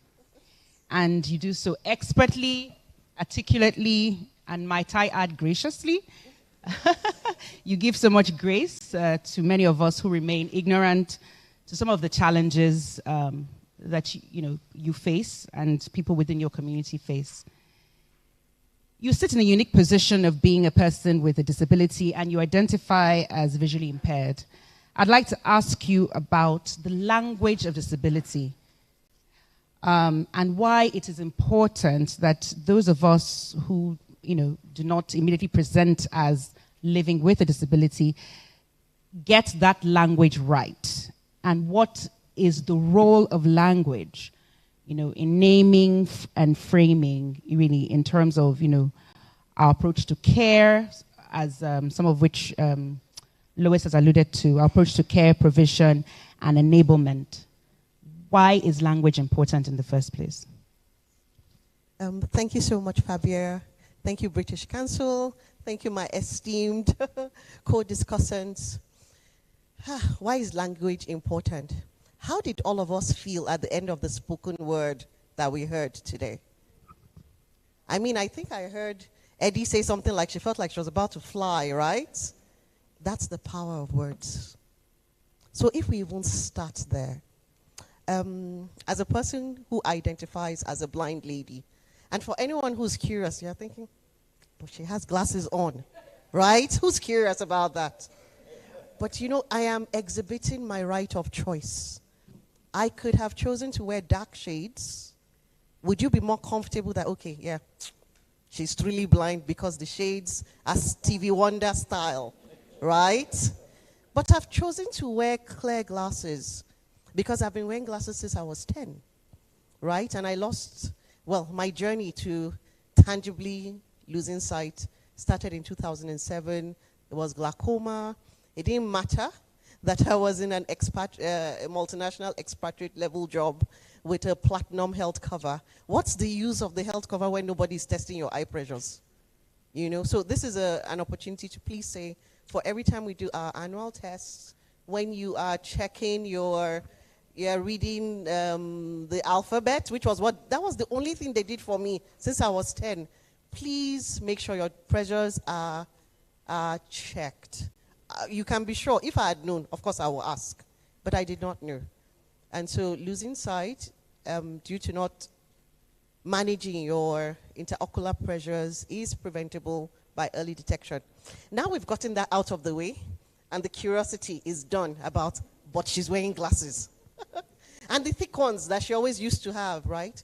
Okay, so this is how I choose to present myself and to identify. So now, if I am now working with you, and you insist that you need me to look like what you think a blind person should look like, before we can now even get to the meat of why we're even interacting together.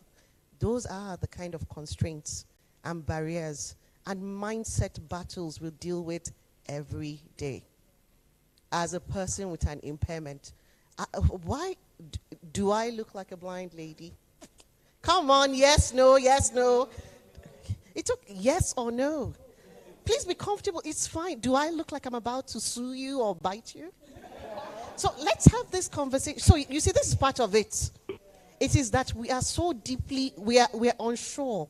We don't want to offend. So what would we, if we had a choice, would we rather run away? We would rather not engage. So just because we are unsure, and why are we even unsure? It's not, we are still those people that were raised by people who said impairments must be hidden away. There's a definition of what is acceptable and what is not. And what is different should be hidden.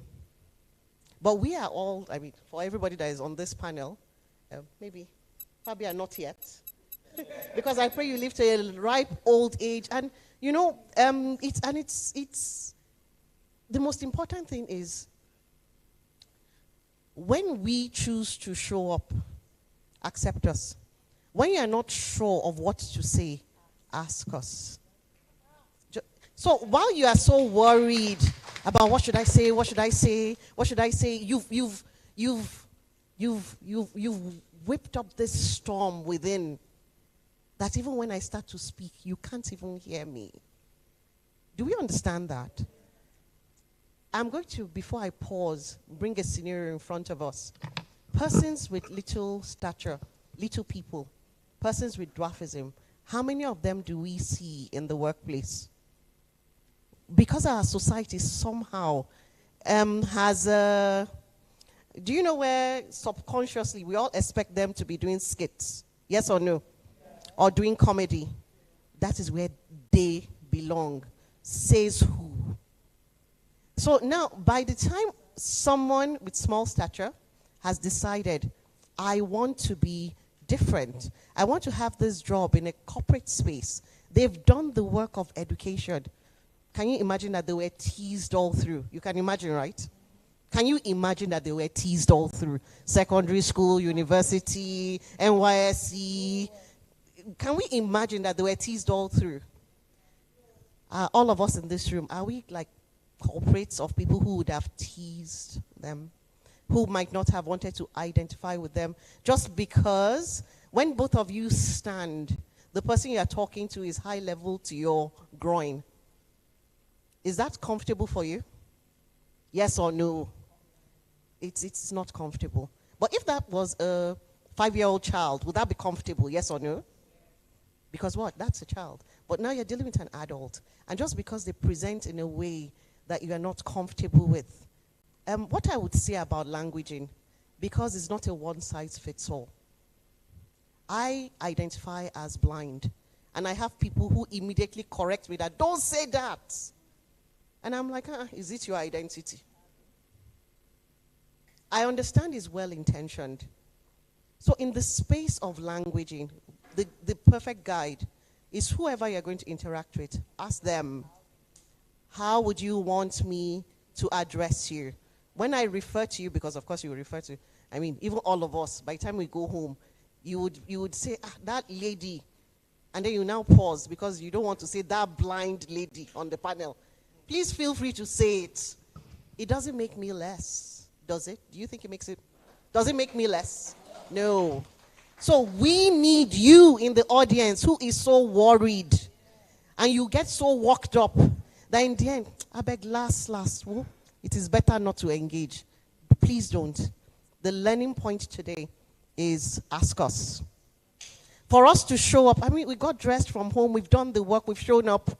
Believe me, we are ready to engage. We are ready to support you. Understand that we are diversity is present in all of us. Yes, somebody else might want to be called blind, another visually impaired. One might want to wear dark shades, another might want to wear clear, whatever. Another might want to leave their face bare.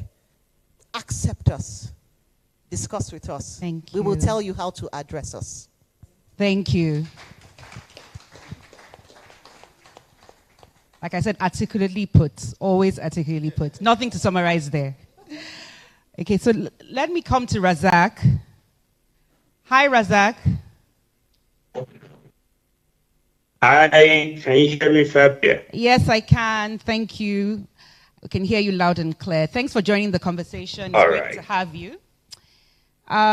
Just wanted to speak to you about your experience, working as a development economist and disability inclusion specialist.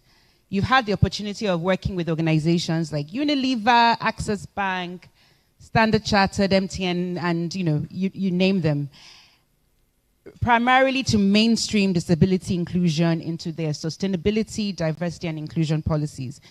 So in your opinion and experience, what kinds of strategies and initiatives should companies be adopting to promote greater inclusion? Can you hear me? All right, thank you very much for this. Yes, I heard you clearly. Can you hear me as well? Yes. I can hear you clearly. Can you hear me as well? Yes, we can. Just to be sure. Yes, we can. I cannot. Perhaps. Okay. Fabia, can you hear me? Just say hi. Yes. Yes, we can hear you. Can you hear me?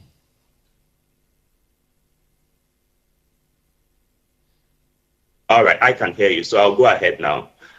So from my experience, when it comes to private sector companies or multinationals, I think there are about 3 to 4 things in terms of the strategy they've adopted in mainstreaming disability inclusion into their DEI.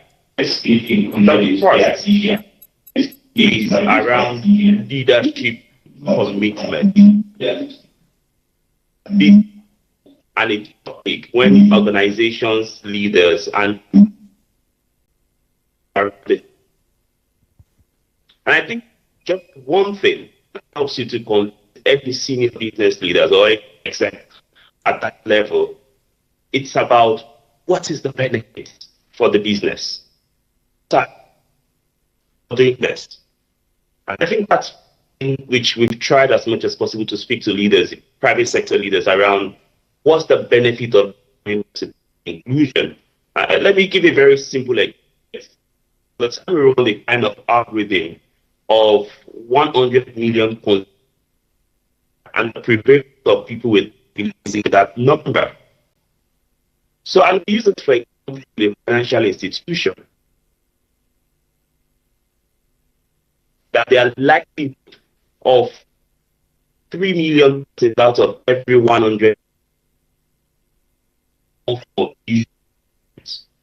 between 5 million of that population will have of mobility implemented.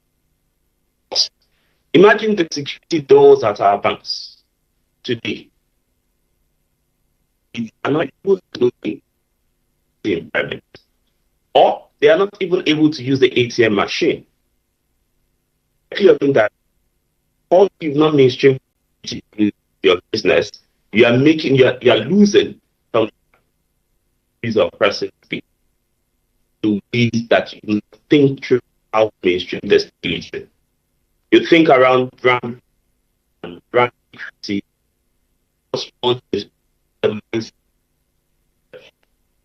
leadership coming first.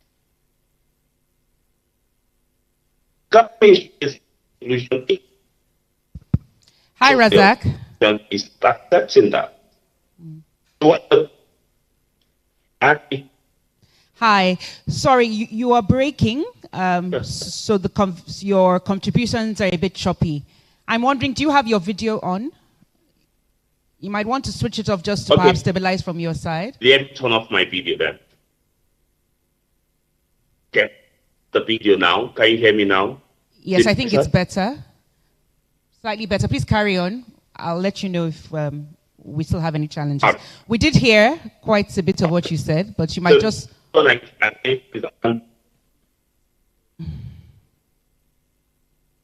Yeah, I'll just recap it. The first one is around leadership commitment and the metrics.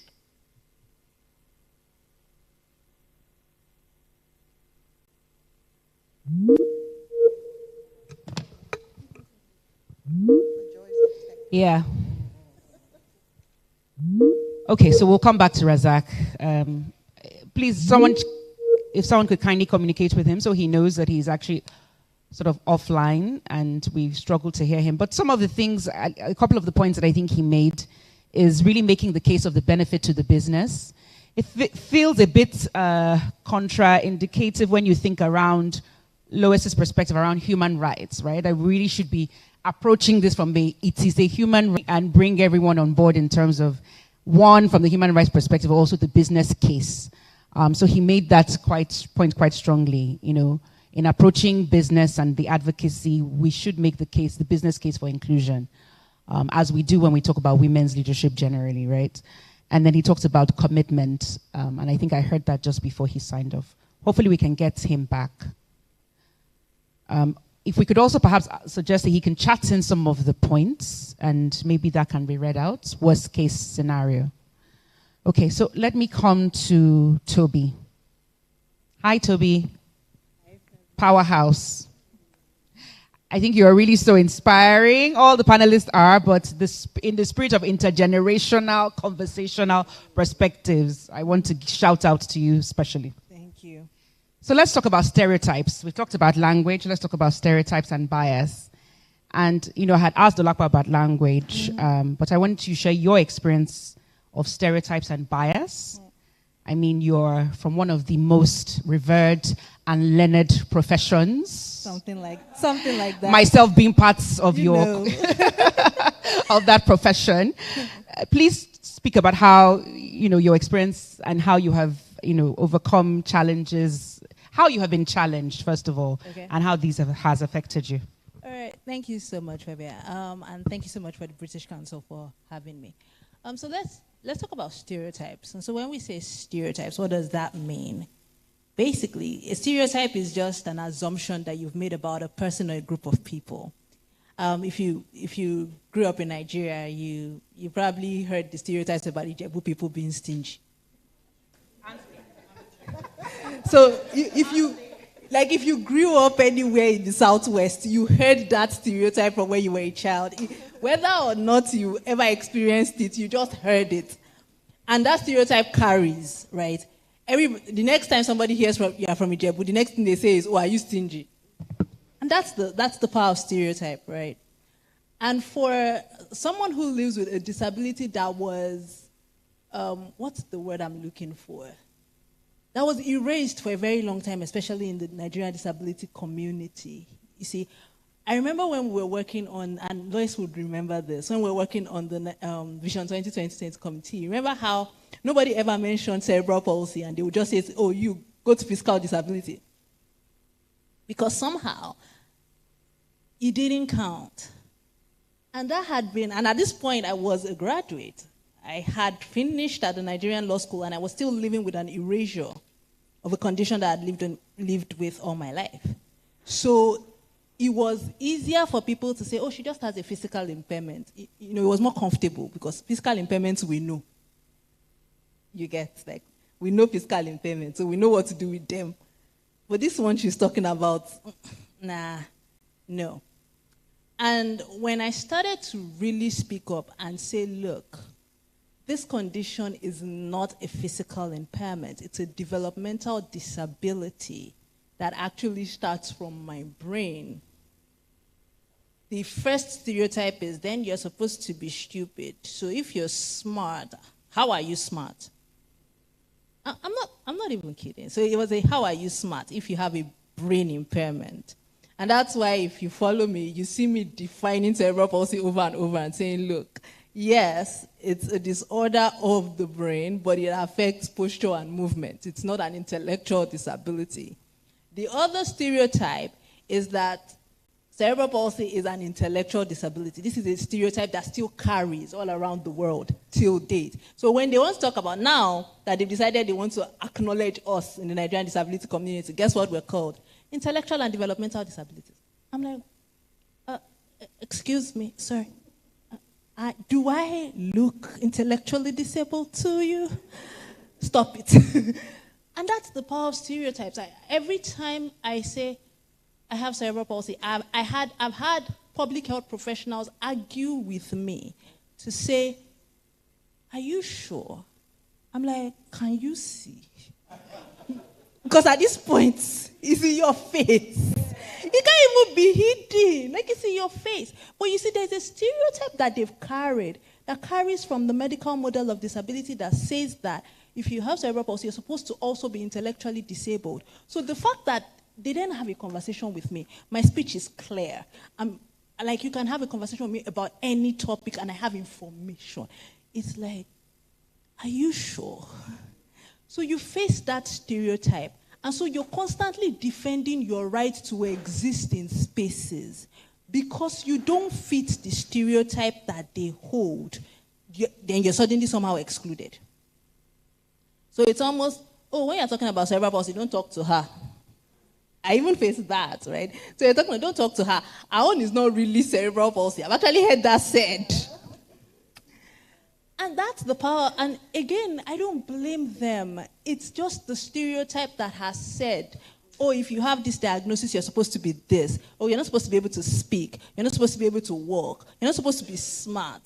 And the thing is that you then but we don't see how those stereotypes contribute to creating self-fulfilling prophecies of stupidity. I'm sorry. So, because you won't try.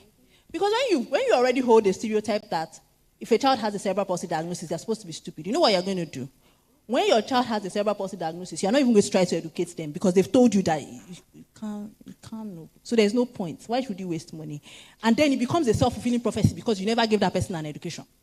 So they are 20 years old, but they don't have anything to contribute because they were never given an opportunity to get what to contribute. And that's the thing with stereotypes. And that's why I spend my life correcting and challenging stereotypes, showing that these stereotypes are wrong. Our textbooks, our medical textbooks need to be changed. Our definitions need to be updated. You cannot keep saying that cerebral palsy is the most common disability in childhood when it's a lifelong disability that has no cure. Because what that says is that the medical profession has nothing, they don't know what to do with you the minute you cross the age of 18. Meanwhile, you are still disabled though. But the doctors don't know what to do with you. So it's very interesting. If I walk into a hospital, I'm the one who's telling the doctor what I need. Because the minute he sees me, he's confused. He has never seen an adult with cerebral palsy show up in his clinic. He doesn't know what to do with me. So we need to challenge all our stereotypes, all our assumptions. Because we all run with it. See, all of us run with assumptions every day. So once you run into an assumption, stop yourself and challenge it, especially when it comes to disability. The number of people who have done double takes when they hear me speak is mind-blowing. I love it actually because, you know, when I walk into the room, this disability cannot be hidden. So they've just made the assumption she's not going to be smart. And then I open my mouth and then they do a double take like, what just happened? Fantastic. So it's important that we challenge those stereotypes, all of us, as we run into it, because we will, and challenge it every day. Thank you. Thank you. Thank you, please. That deserves an applause. Thank you so much. And I will come back to you to speak about how you've overcome and, you know, just in terms of learning what we can do. But let me give Mr. Olubodi the opportunity to also share his opinions. As a corporate powerhouse, in your own words, in your book, you say in your book titled "Through It All," through your many trials and tribulations, you have still emerged a successful corporate powerhouse. I'll pick it up, sir. Don't worry. Thank you. Can you share with us briefly what some of these challenges that you have had to overcome? All right. Thank you so much. So nice to be here. The only man sitting in the midst of women. Yes. You said what? Thank you so much. So thank you so much, British Council, and then When Women Win. So nice to be here. My challenges. Of course, I had polio when I was age 2. I'll be 59 this year. So I've lived with it for 57 years. And just like what my darling sisters have been talking about, even in parenting, we get it wrong. You understand? Once you have a child that has disability, something tells you you already have someone that is, you have a liability. Disability is equal to liability, you know. So just manage them. For some parents, just keep them somewhere. When visitors come, hide them somewhere and don't see them. I think that was like the way I started growing up. Of course, I was indulged. Don't let him sweep. He has bad legs. Oh, don't let him fetch water. Let me use it. Don't let him fetch water. Sorry. Don't let him do any house chores. He has bad leg. No, don't send him on any errand. You know. But like I always tell people, my life changed when I was age 8. You know, we went to our village and there was this masquerade festival. And I went out with some of my relatives and we got somewhere and we had this drumming and everybody ran. And then, okay, so we asked, so why are you running? They said, that masquerade is not supposed to meet anybody on the road. All right. So now I know there is a problem. Everyone we left my family compound with ran. Then I was supposed to run. And then I ran. But it was like a snail trying to escape from danger. You know, at first the polio affected my 2 legs. Later the right leg came back to life. The left leg is as paralyzed as it was in 1967, even up till now. So for me to run that day was to hop on the right leg. And since there was, fear in the air, I was just falling over and everything, and I was screaming and crying and just begging people to come and help me. Of course, nobody came that day.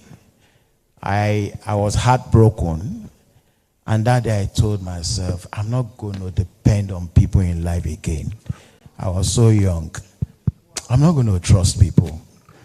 I'm not going to put my life in the hands of people so that they can help me.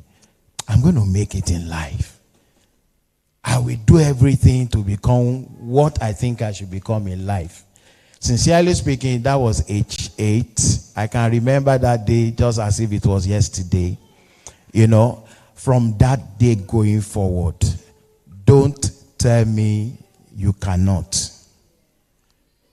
Kola, don't sweep. You have bad leg. Let me sweep. Because the day will come, I will need you to help me sweep. And you say, I cannot. So I started doing what they told me I could not do. Don't fetch water. Let me fetch. Of course, then I don't put on this brace. I'll put the bucket on my head and I walk like this. And by the time I get home, full bucket is now 1/4. But I always feel proud. I say, yes, I fetched water. So the candle spirit just was leading me on in life. Once you just say, oh, you have disability, you cannot. Something in me will just stand up and say, oh, now I will prove that I can. And that was the way I went on. I remembered. I want to move you on to your next. The next, okay. Okay. So that's actually very important. It deserves a round of applause. The can-do spirit. Right? You could easily have allowed yourself to be indulged, but you took that decision, to fight on.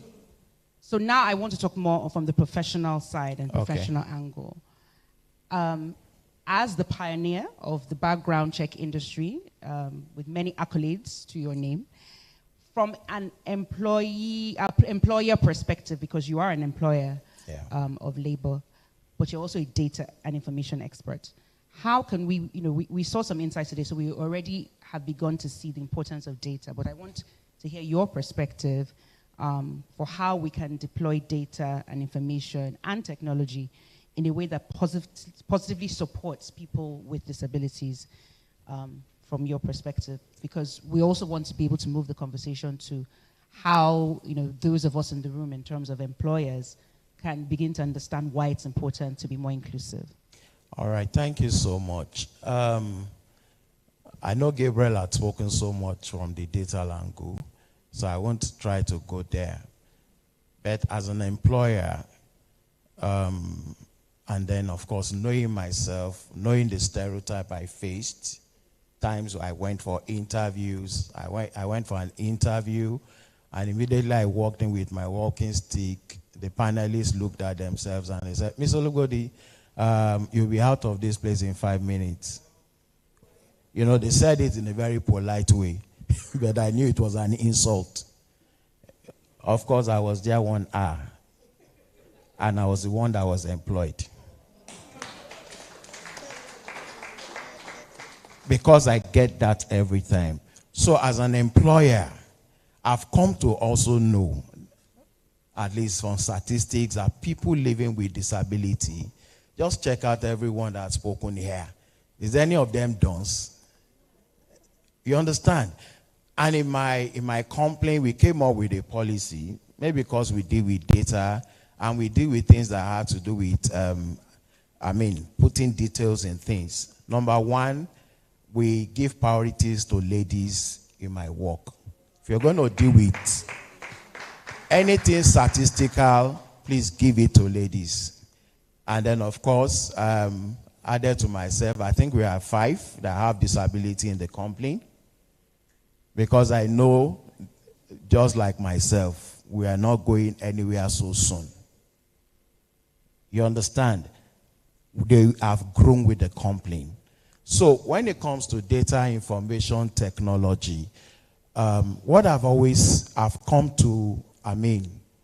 chosen to do is to showcase people living with disability. I have a program called Through It All. And primarily, it's to showcase what people with disability can do. Dolapo has been there, my wife's niece. Toby has been there. Emanuela's husband has been there. I have a lot of people sitting here that have been on that program. That's using technology to let people know that people living with disability are not non-entities. They are not people you are just supposed to push aside. If a person living with disability can start a new industry in this big country called Nigeria, there is nothing another person with disability cannot do. You understand? So that is the area that when it comes to my own advocacy, I want to push people with disability to know that you too work on yourself, work on your mindset, work on your self-esteem. Don't let people call you names and you accept those names. That's not who you are. But once you accept it, you become like that. They say you cannot walk. I say, why are you not? They say I cannot walk. Is that who you are? You understand? So, by and large, I think we need to keep changing. What's that language now? The narratives. We need to keep changing it for people to know, more especially when it comes to women. At least I have two wonderful ladies working for me. One of them, at least in the last 2 years, have been in and out of hospital. And she's been working remotely. And her performance have not dropped one bit. All right, so those are some of the things that need to change now. Even if you're not going to employ us because we cannot maybe climb your steps, we can work from home and we will deliver. So that's the way I want to stop. Excellent. Thank you very much. Thank you. I don't know if Razak is back online, if his connection is okay. Hi, Razak. Hi, Fabia. Can you hear me? Yes, loud and clear. And we are hopeful, and it's sounding better. So just to bring you back to, you were talking about strategies, and I think we really wanted to sort of bed that down. Strategies that organizations can use in promoting greater inclusion of persons with disabilities. Mr. Olubodi just also gave some personal experiences. Can you give us some more, some practical examples of what organizations can do? All right, thank you very much. So the first step for every organization to mainstream disability inclusion is to benchmark where are we. And a simple way to doing that is running a bit of what we call a disability audit. Auditing your premises, auditing your HR policies, auditing your communication and ICT infrastructures and policies, as well as auditing and gauging people's knowledge. I think there are tools that does that, and probably we'll put these links that people can, British Council can send it out. ILO has developed a tool to that effect, which is like a self-assessment. An organization can use that online tool to generate it. I think I'll work with ILO on that tool. The second bit to it is the training, cultural transformation. Regardless of across many countries where we've seen this, even when the audit, what is common to many companies is that their staff don't have the culture. They don't understand how to relate or engage with people with disabilities. So what we've tried to do is to say, how do you build the disability confidence of your employees? And that can be done through training. And the best thing we advise companies, and most of these companies that are doing this, is induction. They start putting disability inclusion as part of the induction process when you are coming into the organization. And for those who are already existing in the organization, they kind of ensure people can take trainings on disability inclusion. The third step, you can't do this without learning directly from people with disability. So every organization that I've seen who are doing this, it's not just by saying we want to be more inclusive. You need to learn directly. So simple steps. Start by engaging people with disability, even if it is through graduate management training program, internship, job shadowing. Try to start from there. And with that, you then start having a direct understanding of what it means. Yeah, you've done an audit, which has given you a guide, step-by-step guide of where you are, the weakness and the strength. You've done disability confidence training for your staff. Then the next step is to start learning from the persons with disability. The fourth thing, set a KPI. Who is that senior executives who will be overseeing the issue of disability inclusion across your policies, across your customer care, across your supply chain? Yeah, somebody must be responsible among the senior executives who is able to see and measure the KPI of staff with disabilities and to be able to know what do they need to be able to work better within your organization. The last but not the least option, which is also important, set up an employee resource group. Yeah, when you have opportunity to have few persons with disability in your organization, set up an employee resource group. Let that persons with disability who are in your organization come together and provide options of what they think or how they think the organization can do better. We've seen organizations setting up employee resource group on gender, on safeguarding, on sexual harassment. You can do something similar for on disability. And it's not necessarily it should be people with disability alone. You can have what we call disability ally. Finally, peer learning is very, very important. Every organization will be a different journey in their stage when it comes to disability inclusion. But how do we learn from one another? Luckily, and happy to say this, we have what we call the Nigerian Business and Disability Network in Nigeria. And I convened that initially, and we've been able to extend that across several countries in Africa.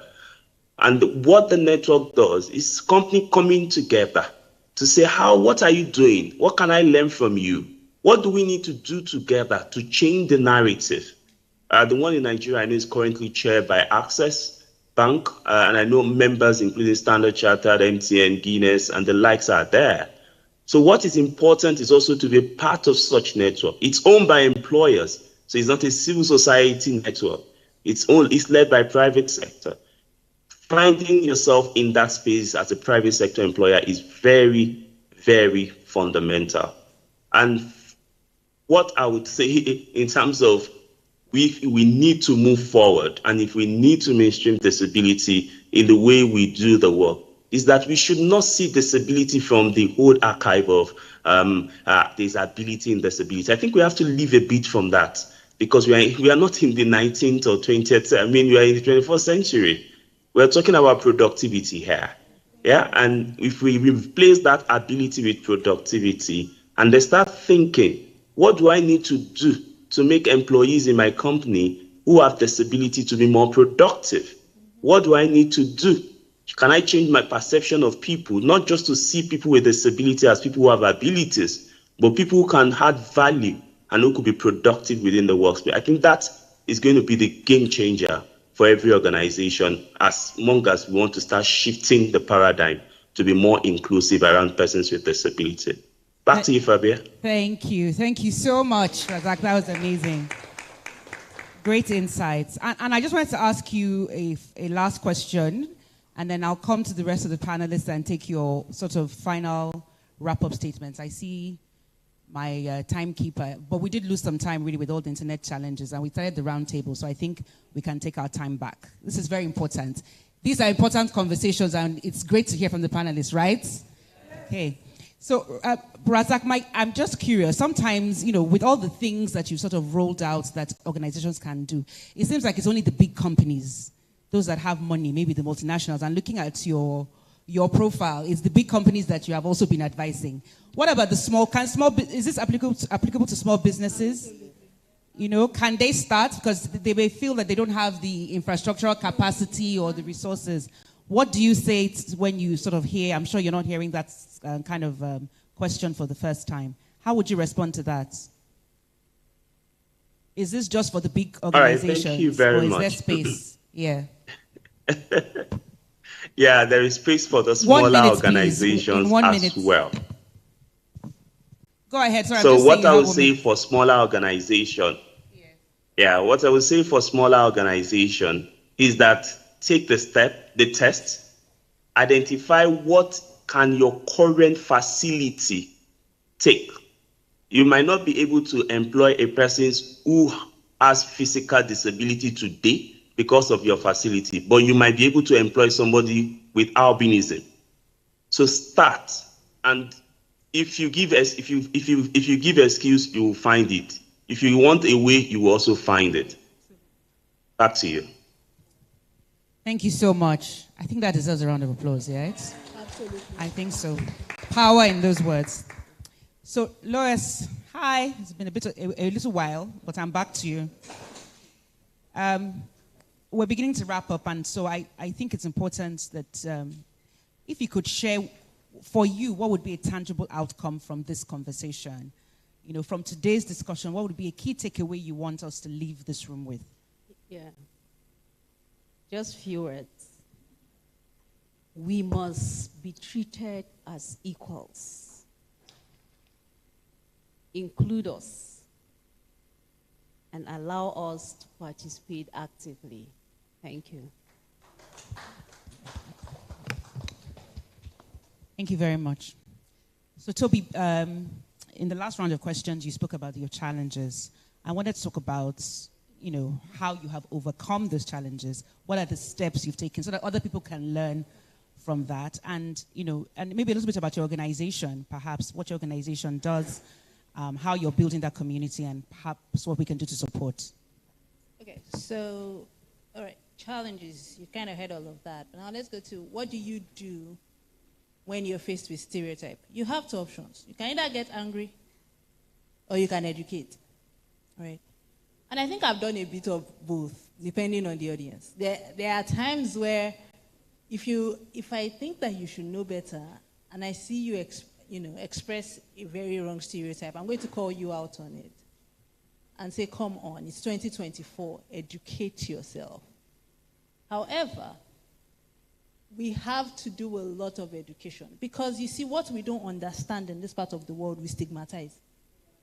We will just give it a name and put it in and just part it aside. So what I've done really to overcome stereotype is you overcome stereotype with education. You can't keep saying they're holding the wrong view about me if you don't come out and show them what the correct view is. And that's what I've done and I continue to do in my organization. So my organization is aptly named the Let Cerebral Palsy Kids Learn Foundation, basically saying children with cerebral palsy should be given the opportunity to learn in the same settings as their typical peers. Because I found out by accident in 2016 that Nigerian schools would turn back children like me at the door. So somebody said yes. Parents would take their children to school like every parent does, and the school would just say, oh, we don't take children like that here. And I said to myself, in a country where we're diagnosing 50,000 children every year with this condition, in 10 years, that's 500,000 people. If we refuse to educate 500,000 people, we're sitting on a keg of gunpowder. Because we do not have a social structure to care for 500,000 people without any value added to the economy. So we must. And the truth is, we can talk about employment all we want. For businesses, it is about the bottom line. So no business, no matter how nice they want to be, will employ somebody with a disability that does not qualify. So if we do not mainstream education, these organizations that we are making very conscious of disability will run out of people to employ. So it's important, and that's what we do. It's to build a community of the next generation of children with cerebral palsy that would demystify the assumption that cerebral palsy is an intellectual disability and will take their place in the workforce, wherever they choose to take it. I have kids already who are telling me they want to be models. They're already modeling. I'm like, okay, make your money. I have kids who are telling me I want to be pilots. Have at it. Somebody's telling me I want to be a medical doctor. Please enjoy. I'm not saying everybody needs to become a lawyer, but you must be given the opportunity to chase whatever you want to chase, and on your own terms and in your own way. And like Razak said, if we want to find an excuse, we will find it. If we want to find a way, we will. People ask me all the time, oh, but you know, a lot of these children cannot talk like you. So how are we supposed to educate them? I'm like, 70% of communication is nonverbal. So we can't educate somebody without speech, please. Oh, the child cannot write. So how many things are you writing in longhand in 2024? Give the child a tablet. Oh, the child cannot even sit up. I don't have to sit up to learn. If I'm lying on my bed, I've taken online courses by lying on my bed all day. So please, there's something called... Where there's a will, there's a way. There's a will, you will find a way. But we need to find a way to ensure that education is taking place, or else all these organizations will run out of people to employ in the long run. Thank you. Thank you so much. Thank you. Dolapo, we're wrapping up. I wanted to just, ask you this, because again, we're talking about what organizations can do, right? And you often allude to the fact that, I think, is it 11 years? You continued to work for your organization for 11 years, even after your diagnosis. Can you just share how they supported you, that enabled you, to be able to do that? Thank you. So I was a qualified engineer. It was the early 2000s. It was when telecom was starting out in Nigeria. We're not too many ladies anyway. And already in mid-management, within a year and a half, identified for leadership pipeline. So when I came to say that this was my circumstance, they were willing to do the journey with me. What I would just say is that, and how did they do the journey with me? They allowed me to define the phases of what I could cope with. Like I said, musical mics. And this mic goes bust too. Okay, so I'll just keep trying. Can we hear her? Can you? Are you on mic? I think all the mics are. Hello, hello. They're all off. Just go, just go. Okay. Easier This is what we do because we're educating all the time. Yeah, I said easier teacher. So, for the benefit of... Okay. For the benefit of... So I'll try... Oh, okay, we're back. So now I can't scream anymore. Okay, so they allowed me to manage my disclosure pattern. You can understand it was not anything I signed up for. I was devastated, but being able to work and be in a space that rewarded performance was very helpful. So you can imagine that I immersed. In fact, I was almost manic in the way I chose to work.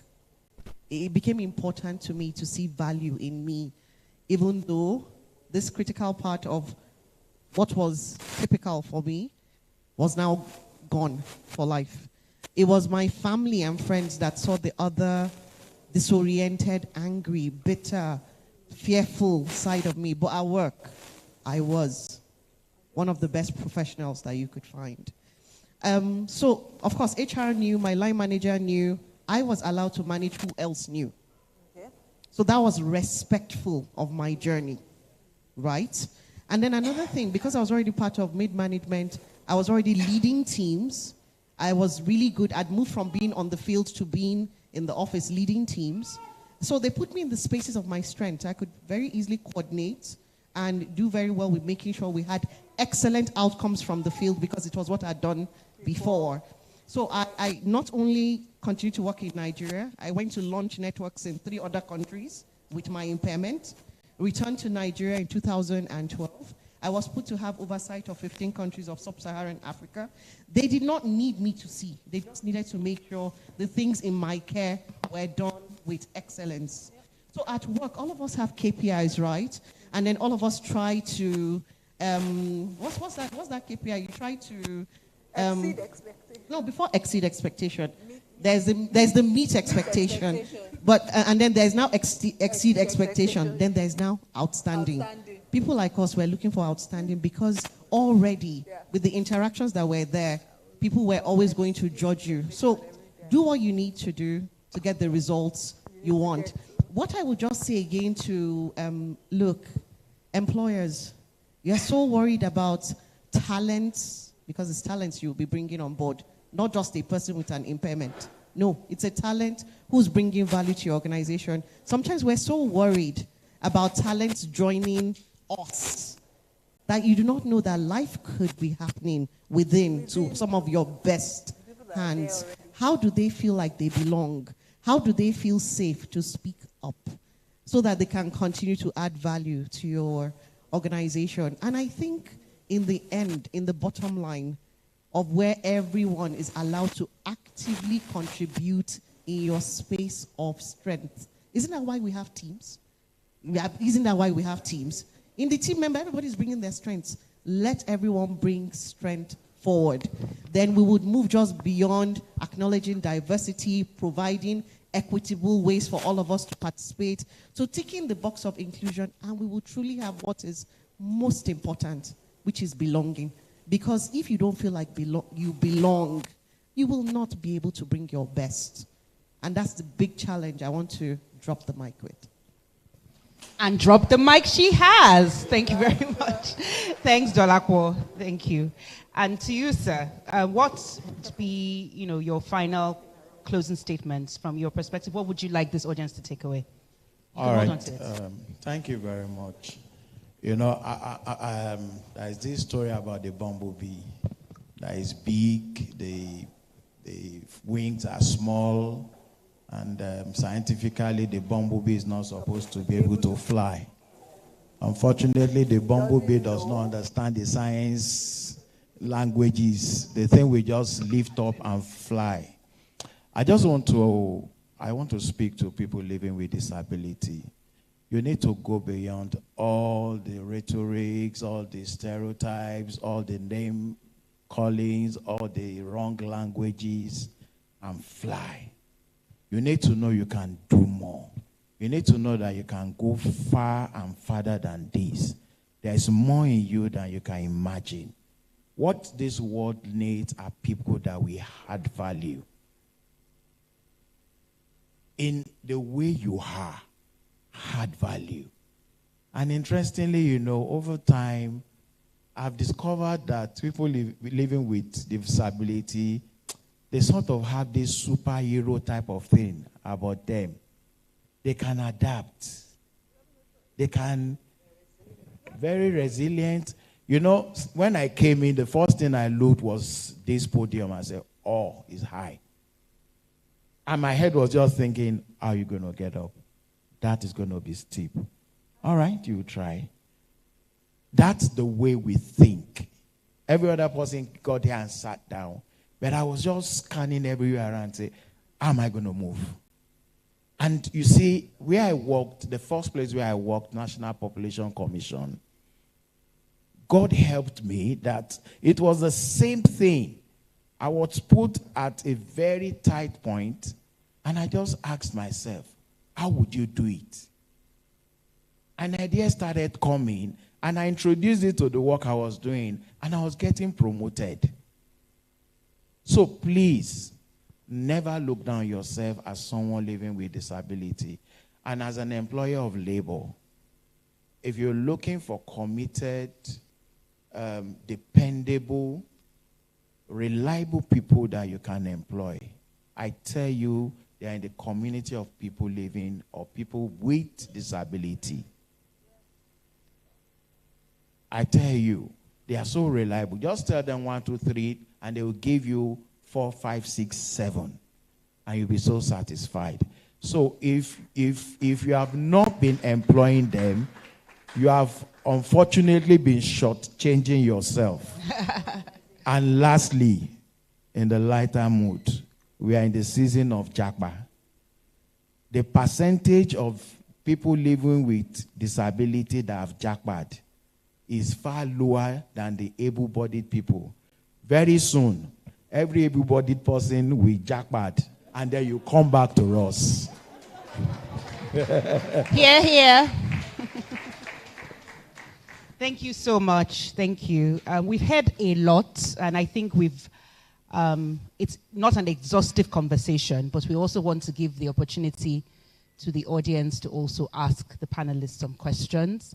So I think we're moving into, we already had some contributions even before the panel started, but please, we want to involve you in the conversation. So can I kick off with a roundtable, flow into that? How long do we have? 30 minutes for the roundtable? Okay. That's quite, well, so we are, no, I didn't think so. That's quite a long time.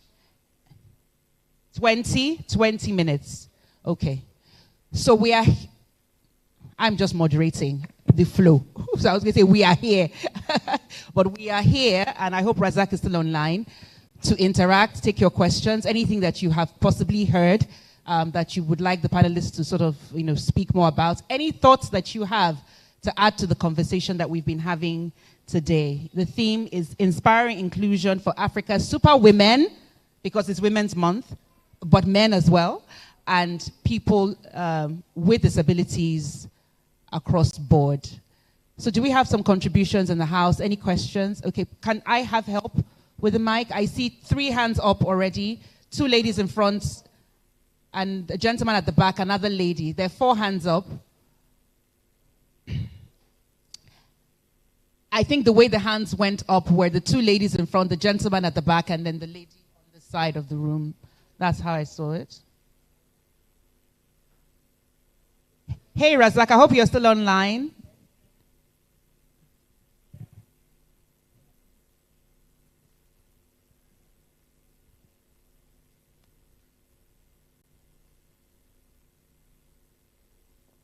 You're not following my order. Sorry, there are 2 ladies in front here. Yes. Madam, okay, you could start with you, and then you come to the front. Okay, I'm so happy to be here this afternoon. My name is Fola Shadi Salimono. I'm a broadcast journalist. I work with Lagos Television.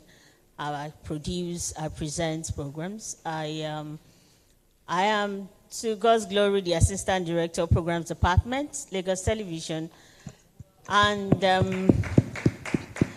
thank you. I'm so happy to be here today. A lot has been said, but I just want to say that it is important that everybody, both the employer and the employees, with disabilities or without disabilities, should put themselves in the shoes of persons with disabilities to ensure inclusion in all that you do.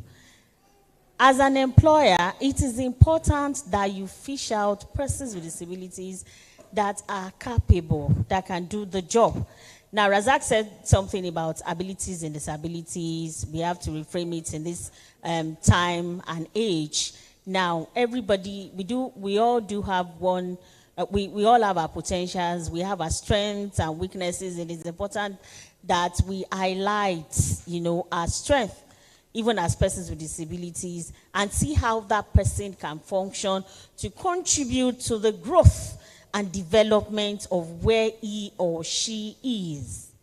It is very important. Now, I don't have to be physically present in the office to do all that I need to do.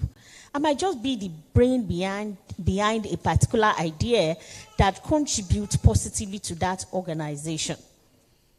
As a person with disability over the years, I was in AIT for 5 years as a news editor. I moved to Lagos Television 2008. And when I got there, I tried I was in news, before I was posted to programs.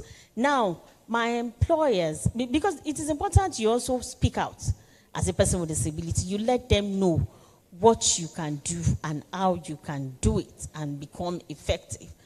They discovered that I can do a lot of enlightenment about disability. I tell editors, I say, see, we no longer use that phrase, living with disability. It is persons with disability. Recognize the personality of that person and the functionality of that person. So you don't just give it a tag.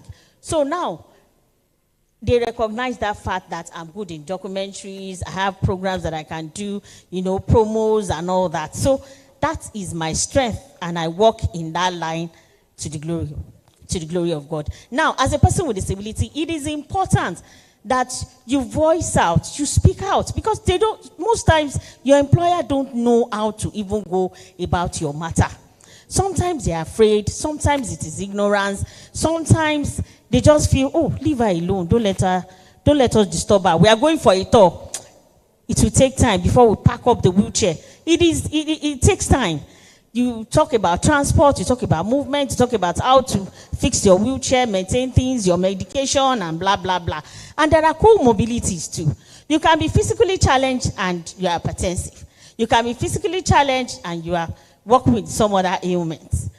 So it is important you voice out. To God's glory, in Lagos Television today, we are one of the stations that started sign language, because I was one of those that pushed.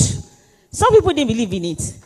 They feel, how are we going to go about it? We don't have the technology and all that. But today, we are one of the TV stations that, do sign language to carry our deaf community along. Sorry, I need you to wrap up, ma. Parking space is another thing. I need to give the opportunity to others. To other people. Thank you. So please, just put yourself in the shoe of that person and see how you can help and make things better, to have a better relationship. Thank you very much. Excellent contribution. Thank you so much. The lady in front, please. Thank you. Thank you. This is Grace again. First to commend the panelists. You guys are rock stars. Mind-blowing conversation. And to also extend our appreciation to British Council, I think we should sustain such conversations, because people would not read this in book. I'm telling you the fact. Even if you put a dollar bill in between this very beautiful report that would come out of this, some people might not even open it to read and know what to do. But when you hold conversations like this, they listen, they are taking notes, and it sticks. So they are going back to their places of work. They are, going back into the society to just go tell other people about it.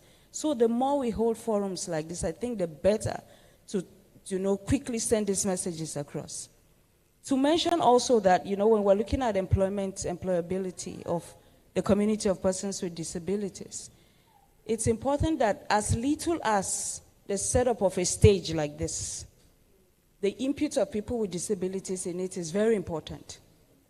We recently worked on what is called the National Accessibility Standard.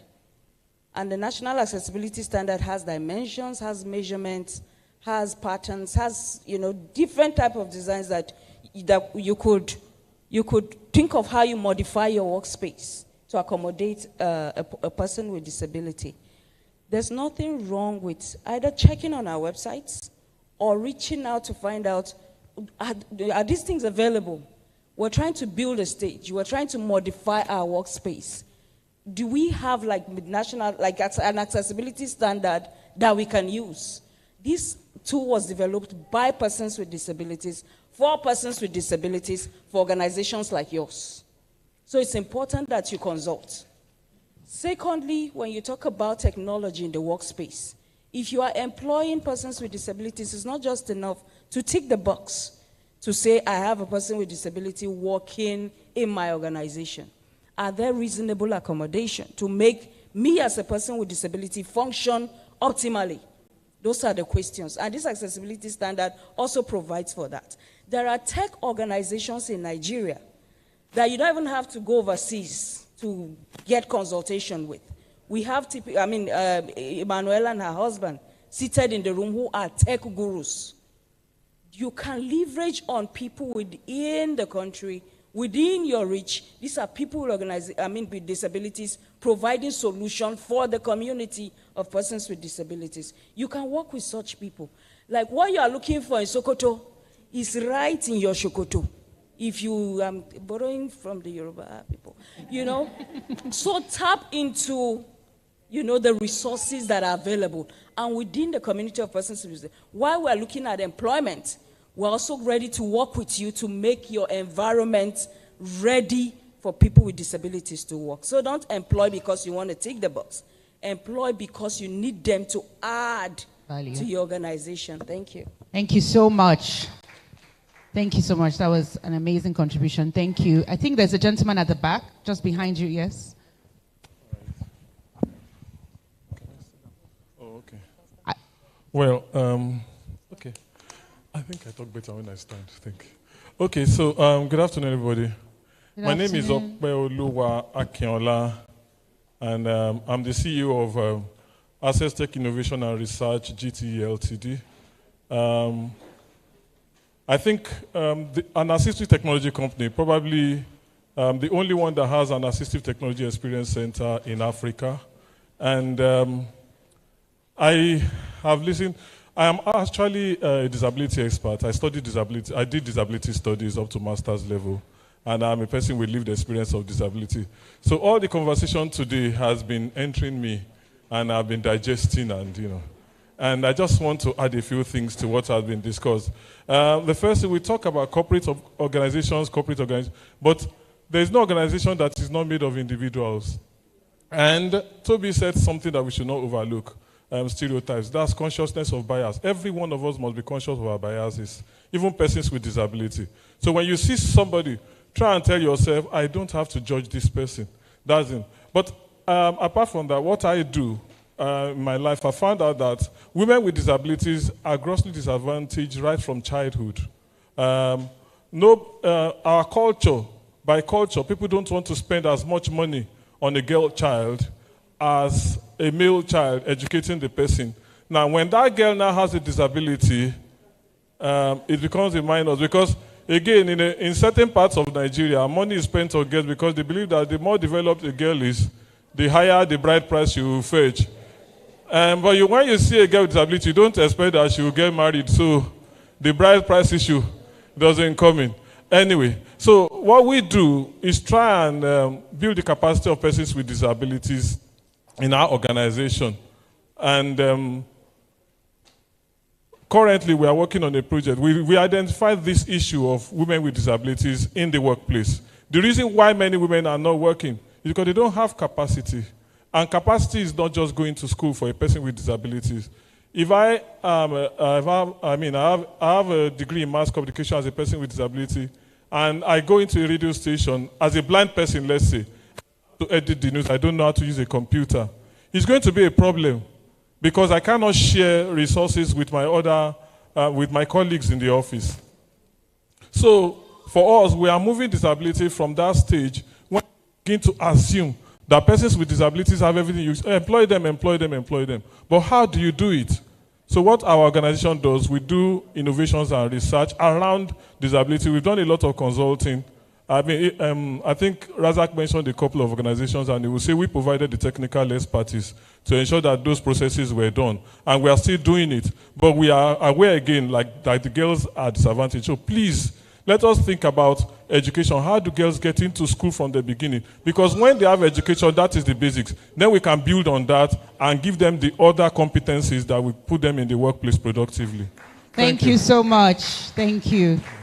And thank you for the great work they are doing. I think we can only take probably one more contribution. And I believe your hand was up first. Sorry, there's a lady here in white.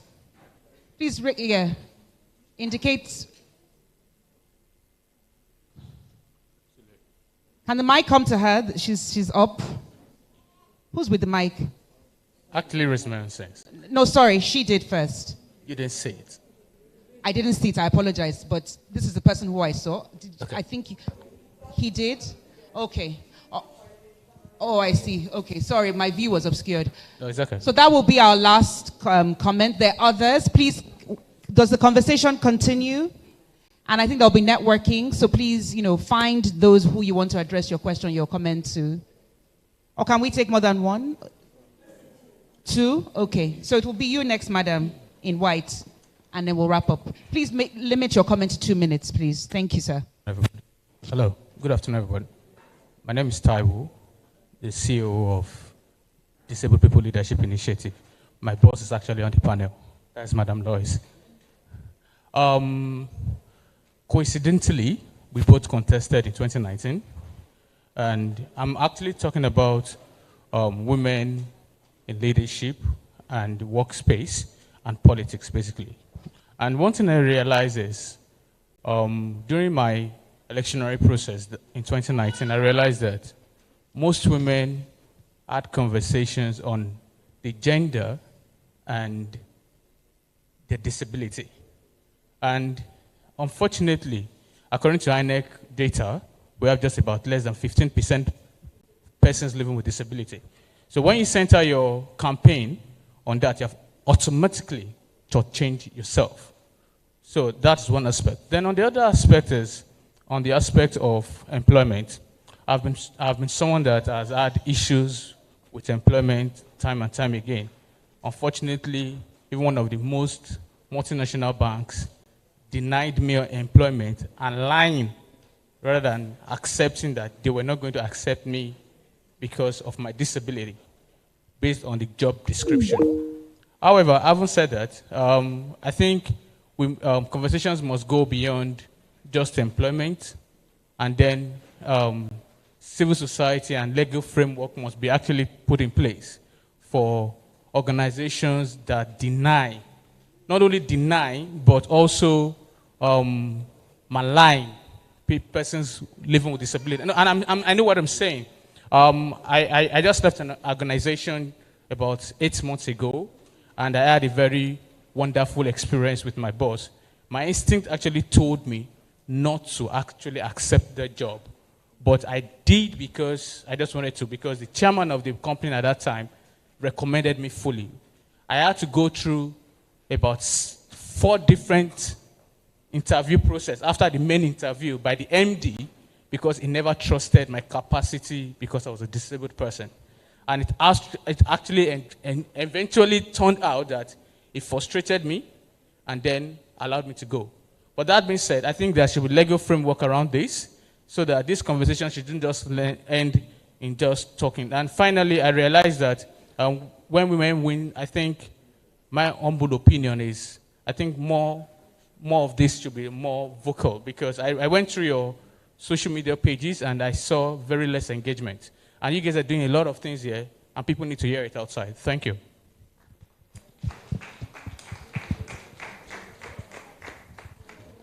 Yeah. So then everyone, my name is Miriam Adenuga. I have a couple of questions. First, thank you to the British Council for organizing this.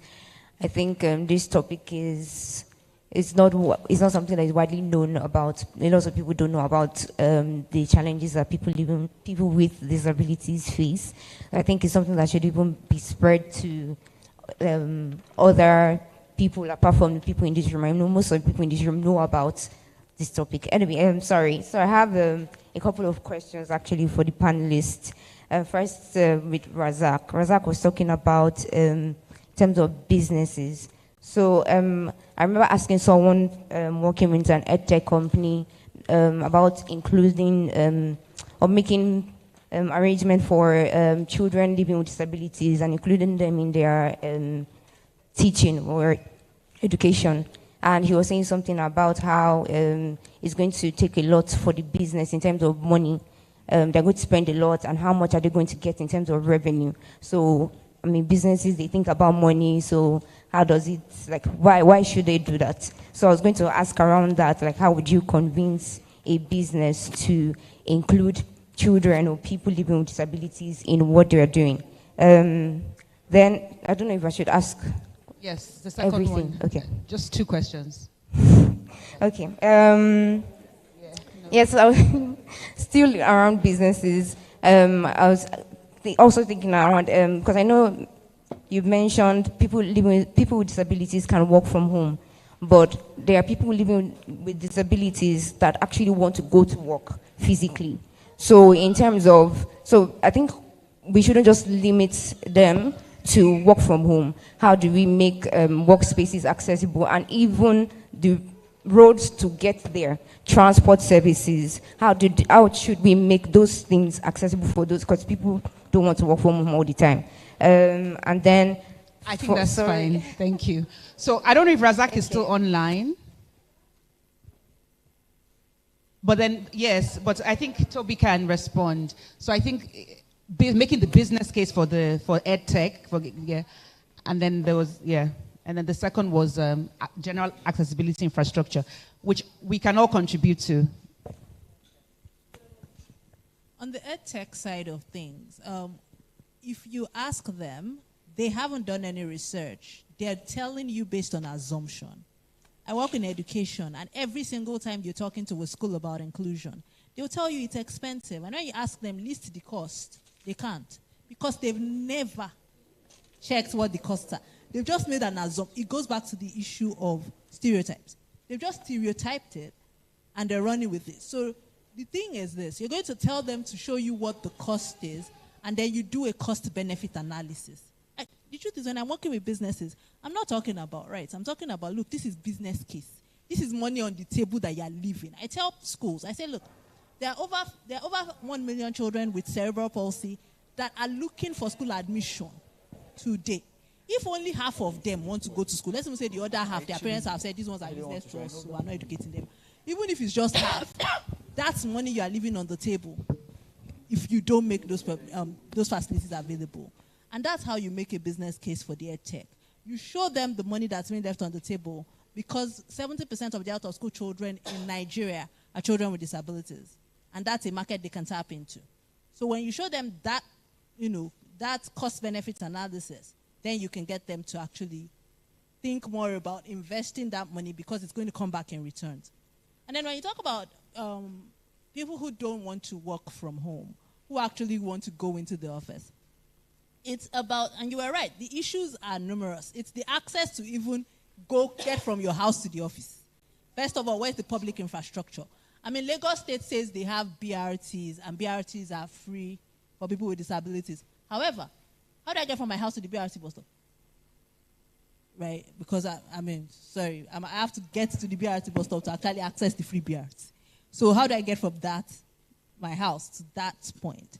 So those are the things that we need to think about. So what I've done is to always make sure that when I'm employing, especially when I'm thinking to employ someone with a disability, I check to make sure that they live in close proximity to the location of the office. Because I even don't want them to work fully remote. I understand the impact on your mental health when you can't leave your house. It's a different thing when you choose not to leave your house. But when you can't leave your house because the environment is not accessible to you, the impact on your mental health is terrible. So I usually think in terms of proximity when I'm employing, so that they don't have to cross too many hurdles to get to the physical location of the office. So that might be something that we might want to look into. And the truth is that people with disabilities are adaptable. We will figure it out. Don't worry about it. If I tell you I can do a job, look, if I tell you I can do a job, trust me, I read that JD from top to bottom 5 times. So if I tell you that I can do it, I'll figure out how to do it. Don't worry about how I'll get it. Thank you. I don't know if any of the panelists want to add anything. 1 minute. Yes. Maybe the thing to also add, and Tobias set it, conversations don't assume. There's already value, and that's why you're even having the conversation of onboarding, right? Ask them how they figure it, how they want it to be done. Mr. Kola alluded to that, about how he informed his organization. He arrived, he checked what they were doing, he provided suggestions of how he, with his impairment, will be able to deliver on whatever mandate he was doing over there, and they accommodated it. It's always going to be a conversation. Never assume, let people, again, I would also say that in reality, some of us, and I speak to my community, yes, we can bring some ideas that might not be, they might be excessive. Also have the conversation about how that's not doable now. And let's see what's the midway. Again, conversation, dialogue will always be the way. Thank you. And I think I can thank the audience now for your engagement, your participation, and your contributions. Thank you very much. They were very insightful. And thank you for staying the course. I'd like to thank my panelists. I was going to summarize. I hope someone was taking notes. I know it's been recorded. Should I attempt a summary or should I keep it moving? Attempt a summary, okay. We've had fantastic conversations today. We've talked about the unique barriers that women with disabilities face. We've talked about the barriers that people with disabilities face generally, but we've also honed in on the unique disabilities that women face. And that includes attitudinal barriers, it includes infrastructural barriers, it includes healthcare barriers, it includes educational barriers. Lois spoke about moving from charity to a human rights-based approach. We also heard about the importance of making severally the business case, incorporating both the human rights approach as the basic framework, but making that business case the bottom line when it comes to businesses. Language, the language of inclusion is important, but the best way to get it right is to ask.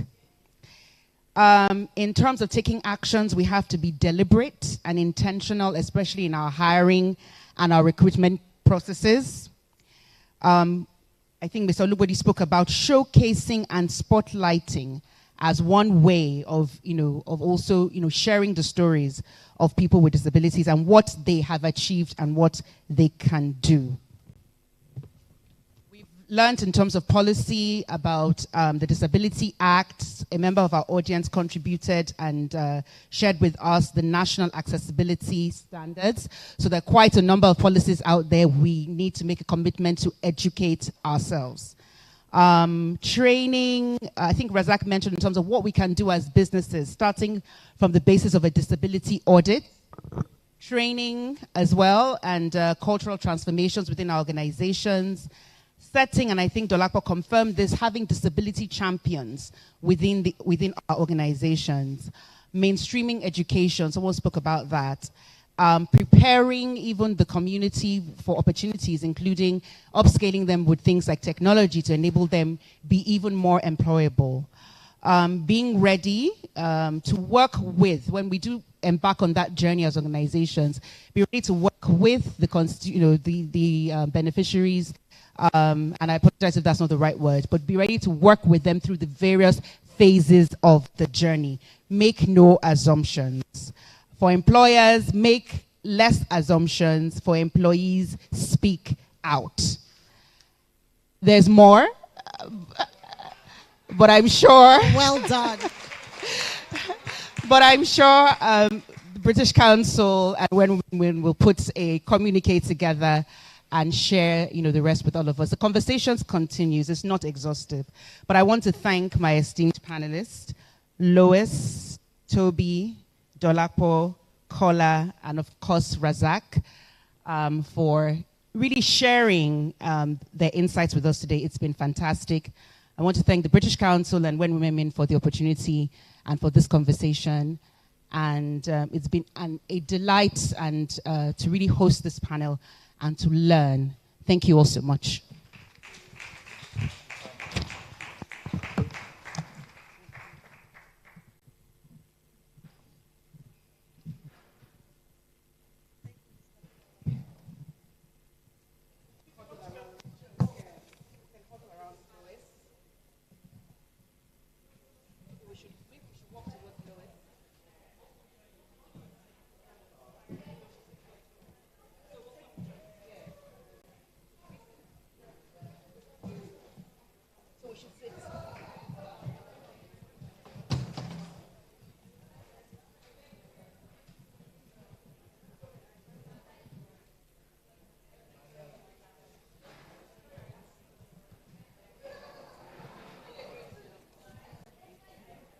Thank you, sir.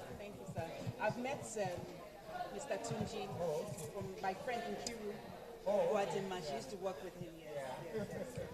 So I know it's about your family. You are a powerful family. You're I think I should.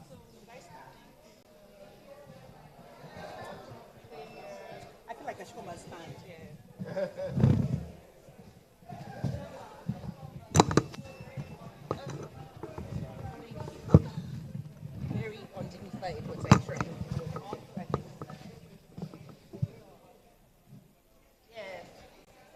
Which of the cameras are we looking at? You?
So just to say thank you to everyone who made time to be here.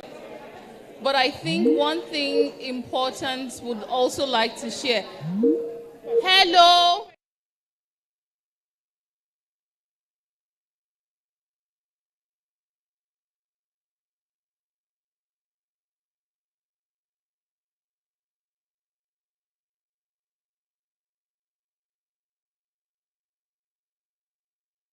Years. We've made some mistakes, we've learned, we've developed some resources, and we do have access to certain things that we're happy to share. One of the things that was mentioned was the need to collaborate and work together. So please, this is just the start of the conversation, and would like to ensure that what we've learned along the journey, we can also share with other people. That's what would make us accelerate progress in this area. But thank you, everyone, and it's great that everyone has already started talking to each other, but let it not end here. Thank you.